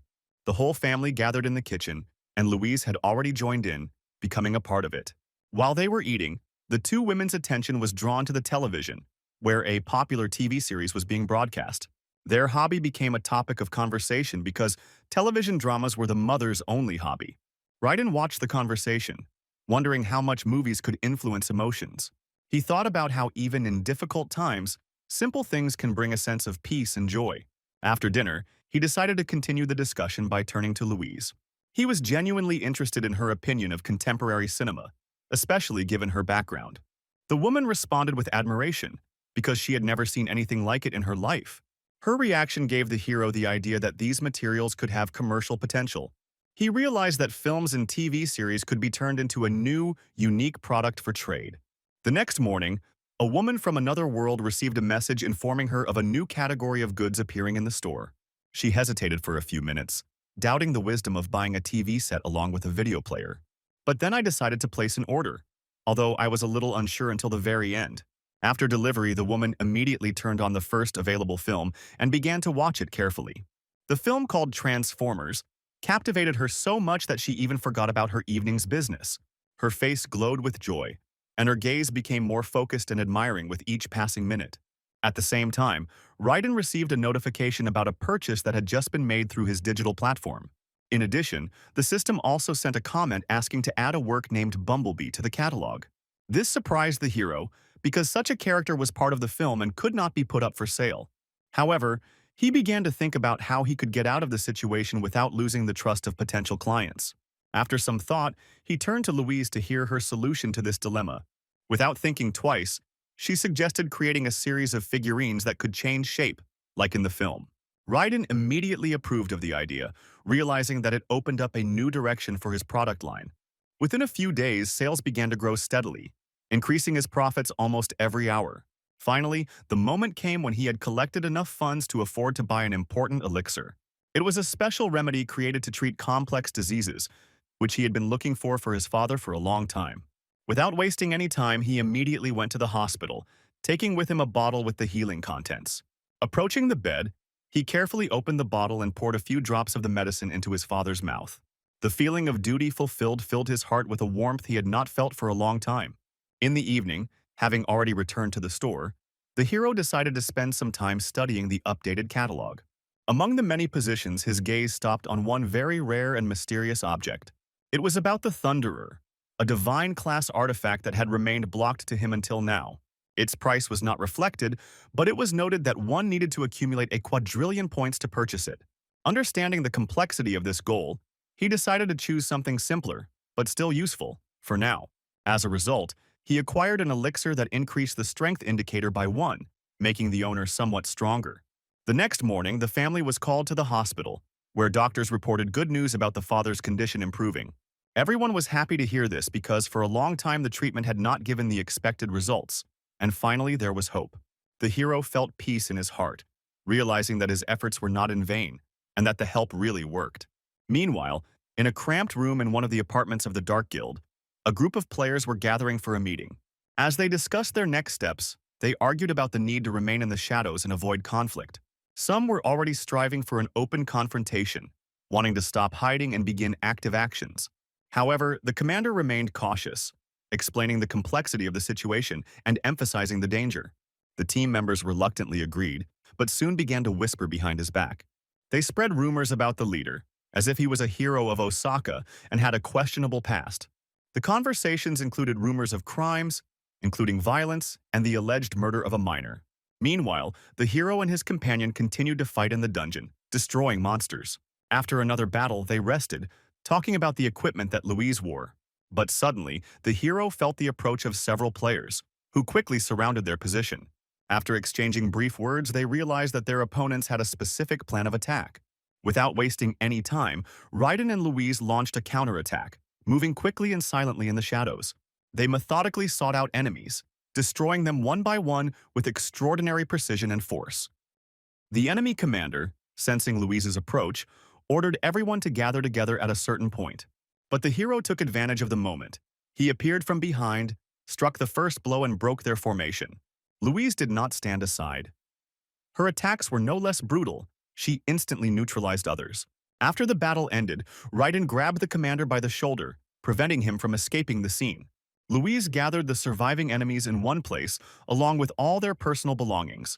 The hero activated his psychometry skill, trying to find out the origin and motive of the attack.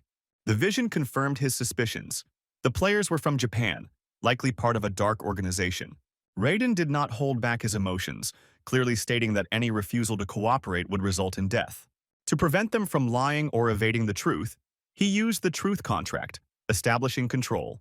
The hero began to question the enemies before moving on to the main thing, the number of their allies in the region. The commander did not resist, answered calmly, without the slightest intention to hide or distort the truth. He explained that Raiden's identity was known only to the Gate Minister and a limited circle of his supporters. The protagonist's gaze fell on the pendant that had previously hung around the man's neck, where there was a photo of a young dark-haired girl. He instantly guessed that the reason for Baxter's fear was his daughter, for whose sake he was trying to survive. Raiden activated psychometry and saw before him the image of a girl lying in a hospital bed. Then the hero decided to find out more, so he asked to briefly tell about his past life and path. The commander, named Baxter, sighed and began by saying that he had once been an ordinary soldier in his country's army. While on another mission, something unusual happened. He suddenly awakened hidden powers within himself. After that, he was immediately recruited by a guild that monitored awakening and combat skills. He had to follow orders and protect civilians, performing difficult and risky tasks. One day, about 5 years ago, he found himself in Osaka, where new portals had opened. At this time, the city was attacked by monsters that burst out en masse, bringing death and destruction. In a fierce battle, he met with the king of the orcs, fought with him for a long time until he won. His actions quickly spread through the press, and Baxter began to be called nothing less than the hero of Osaka. But behind the glorious title, there was a tragedy. His daughter was diagnosed with a fatal illness. Doctors have discovered a rare disease, lie block, for which there was no cure yet. Since then, she has been in hospital, where doctors could only keep her feeble life alive. The father worked every day, got into debt, and was unable to even regularly buy his daughter ice cream. One day, the minister of the gate approached him, offering support in exchange for loyalty. Left with no choice, Baxter accepted the deal, agreeing to serve for the sake of one loved one. The story struck a chord with Raiden, causing him to remember the rare mana neutralizer. He asked if Baxter would ever be able to raise his hand against the people of the Gate Department if necessary. After this, Raiden looked at the warrior's stats window, and the results were truly astonishing. Without hesitation, the hero took out a scroll of soul contract from the catalog, an agreement that binds the destinies of both parties. According to the terms of the agreement, breaking the contract meant death for both, with no chance of escape. But he also promised, if Baxter was faithful, Raiden would find a way to cure his child. Without a second's hesitation, he agreed and signed the document, placing his hand on the contract sheet. The crew members also begged for mercy, pleading for a chance to save their own lives. However, the hero saw in a vision how they mocked the defenseless, mercilessly killing women. Feeling angry, he did not hesitate. He cold-bloodedly cut off the heads of everyone who asked for mercy. Raiden handed over a small bottle of medicine and ordered him to return to Japan, reporting the mission's failure. He also ordered the elimination of anyone who was in any way involved in information about him or his entourage. The hero understood that this was a morally difficult task and anticipated the internal resistance in Baxter's soul. So I decided not to put too much pressure on him, but offered to join him and explained everything. After a short conversation, Baxter agreed to the terms and then sent a report to the minister through a closed channel. In the message, he noted that the association's intervention had thwarted the plan, and he would say more upon his return. After this, Baxter took action. He gathered everyone who had information about Raiden under the guise of a meeting. Under the lonely sky, without a doubt, he eliminated everyone, washing away the blood with his duty to his daughter. Several days passed and the news reported the suicide of the minister and his subordinates. Meanwhile, Raiden and Louise were preparing for another trip into the dungeon, focused on the task at hand. Suddenly, the phone rang. The hero's mother anxiously reported that something unexpected had happened. Without delay, they dropped everything and immediately went to the hospital, where they arrived half an hour later. There, in the White Room, Carl, the hero's father, sat on the bed, miraculously coming to his senses after a long sleep. He could not yet speak, but with an effort of will he raised his hand and slowly pointed his finger at his son. The air thickened with energy for a moment. A clear wave of magic could be felt that made even Louise wary. She immediately defended herself, but then asked Carl to show the status window for a more detailed analysis. What they saw surprised Raiden. His father was awake, and the energy in him was growing with each passing hour. A week passed, and Carl could not only speak independently, but also walk a little, leaning on his hand. The mother expressed her intention to go out for a short while to get some fresh air, but her son assured her to stay home. He said that he would stay in the room with her father overnight so that she could finally rest peacefully. When she finally left the room, there was a silence in the air filled with gratitude and warmth. The father was finally able to thank his son for the miracle, sincerely admitting that he remembered the moment with the medications. The man did not ask about the source of the medicine because he felt that it was a secret that should not be revealed. He simply thanked his son for saving him and then shared his intention to return to real combat. Carl stated that he wanted to hunt in the dungeon as soon as he fully recovered and got back on his feet after his illness. Raiden felt a thrill, knowing how dangerous this activity could be even for an experienced player. But my father was adamant that at 57, it was time to prove himself and be useful again. It didn't matter to him that his son could provide for everyone. He wanted to take care of the family on his own. His wife supported his decision, believing that will and desire are already half the achievement. A few days later, Raiden and Louise were sitting in a cafe, calmly discussing this difficult issue for both of them. The woman supported Carl, considering awakening a gift that should not be wasted. Players save people, and when trouble comes, only they can stop the cruel monsters. Raiden acknowledged the truth in her words, but he couldn't ignore the fear that lived in his heart. He had seen the brutal battles that took lives, and he did not wish such a risk on the person closest to him. Louise advised that instead of refusing, it would be better to give her father's tools for self-defense. He already knows about elixirs, so if you trust him with even more, the result will be much stronger. If Carl becomes powerful enough, there will no longer be a need to constantly take care of him. Raiden decided to approach this differently and prepared himself for a serious conversation with his father. Arriving at the hospital, he no longer tried to convince Carl, but proposed an alliance. The husband accepted the invitation, and a glow appeared on their bodies for a moment, confirming the contract. After this, Raiden revealed the main secret. He is not an ordinary player and has special abilities. He handed his father the Power Stone, which greatly strengthened his body, awakening new potential. He explained that this was a valuable thing, accessible only to him, and that such items simply did not exist for others. Therefore, everything that happens between them must remain a complete secret from the rest of the family. They sat down at the table and Raiden explained how to use the crystals and skill books. Only after this will Carl be eligible to participate in the hunt with the support team provided. He asked in surprise whether such things could be given to ordinary people because he felt younger. He remembered his wife and wanted to give her one of the stones so that she too could feel the changes. However, Raiden immediately refused. All this is very important and should not fall into the wrong hands. Father nodded with understanding and remembered that before going into the dungeon, he needed to undergo training. He didn't even immediately remember about the Players' Academy, because impatience took over him completely. Sometime later, the official residents of the Japanese government learned of the suicide of the gate minister. Officials did not believe in such an end, suspecting a deliberate murder on the part of one of his close associates. The search for the traitor yielded no results, so the irritated prime minister ordered increased security. He learned who exactly was running the agents and quickly turned to Baxter, whom he considered reliable, who, without delay, contacted Raiden and reported the prime minister's order. He said that they should receive charges of corruption prepared by one of the internal factions. Raiden advised to follow directions, gain trust, and remain as cautious as possible. He also learned that thanks to the medication, Baxter's daughter was getting better and was beginning to recover. However, the man planned for the girl to move to her mother in America and live in safety. Her treatment had to be kept secret so as not to draw unnecessary attention to the situation. Raiden stressed that he shouldn't keep calling unless it's something that concerns him personally. It was agreed that Baxter would act independently and would only contact us in truly critical moments. After this, their conversation ended on a positive note, leaving an impression of trust. Meanwhile, one of the Korean players went to train in the dungeon to level up. He was a member of the association, so every hunt was another way for him to improve. After destroying several familiar orcs, he decided to take a break to restore his strength and magic. However, suddenly new gates opened nearby, from which stronger versions of the same orcs emerged. Without wasting any time, he tried to attack, but the Orc King killed him in just a few moments. The other players nearby couldn't believe it because it was just an ordinary orc monster. They entered the battle but did not last even a minute. The orc dealt with them with lightning speed. More players joined the battle, hoping to at least hold back the enemy's onslaught a little. But even the new forces could not stop the offensive. Everyone was killed in a matter of seconds. After this, the orcs calmly moved towards the exit, scattering bodies along the way and destroying everything around. The city's residents, seized with panic, ran in all directions, not understanding what was happening around them.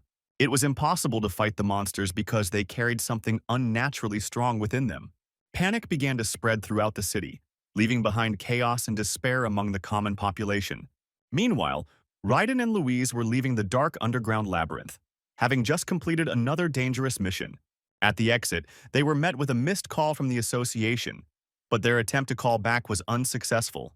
Although contact was not possible, Louise realized almost immediately that the problem was related to a new wave of monsters. These creatures were different from the previous ones. They acted in a coordinated manner and had a higher level of strength. The group of orcs that the players encountered looked threatening even to experienced fighters. Louise shared her assumptions. Monsters are probably capable of gradual development. In her opinion, orcs are most similar to humans, especially among the non-combat, simpler representatives. Common orcs are just the basis, but exceptional soldier individuals can be born among them. Soldiers are of rare level, which means that there may be even stronger ones, possibly even heroic rank. And where there are heroic ones, there will certainly be a leader who may well belong to the legendary class. While they were discussing this theory, soldiers, tanks, and military equipment had already arrived in the area. The shelling began immediately, in an attempt to contain the invasion and protect residents from hostile creatures. The players gathered at the site fought hard, holding the line and not allowing a breakthrough. They won small victories, although each of them cost incredible efforts and losses.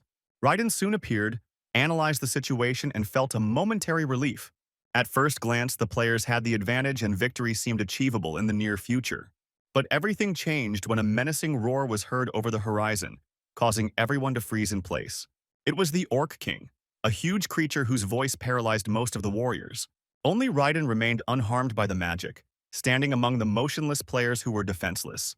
The monsters began to mercilessly exterminate the paralyzed, giving no chance for escape or protection. Players who managed to resist the influence of the magic joined Raiden in an attempt to fight back. Together they attacked, working in unison, trying to somehow stop the enemy. However, the blows did no harm and each attempt only aggravated the situation around. The pressure from the enemy grew, and finally the players decided to retreat temporarily to regroup. Raiden attempted to activate the teleportation spell, but the spell was blocked by an invisible force. It turned out that the source of this magic was the leader of a legendary level building hiding on the roof. It was difficult to concentrate in the growing chaos, but the hero clearly understood that the real battle was just beginning. While most had already given up hope, there was a fire of determination burning inside Raiden that would not allow him to give up.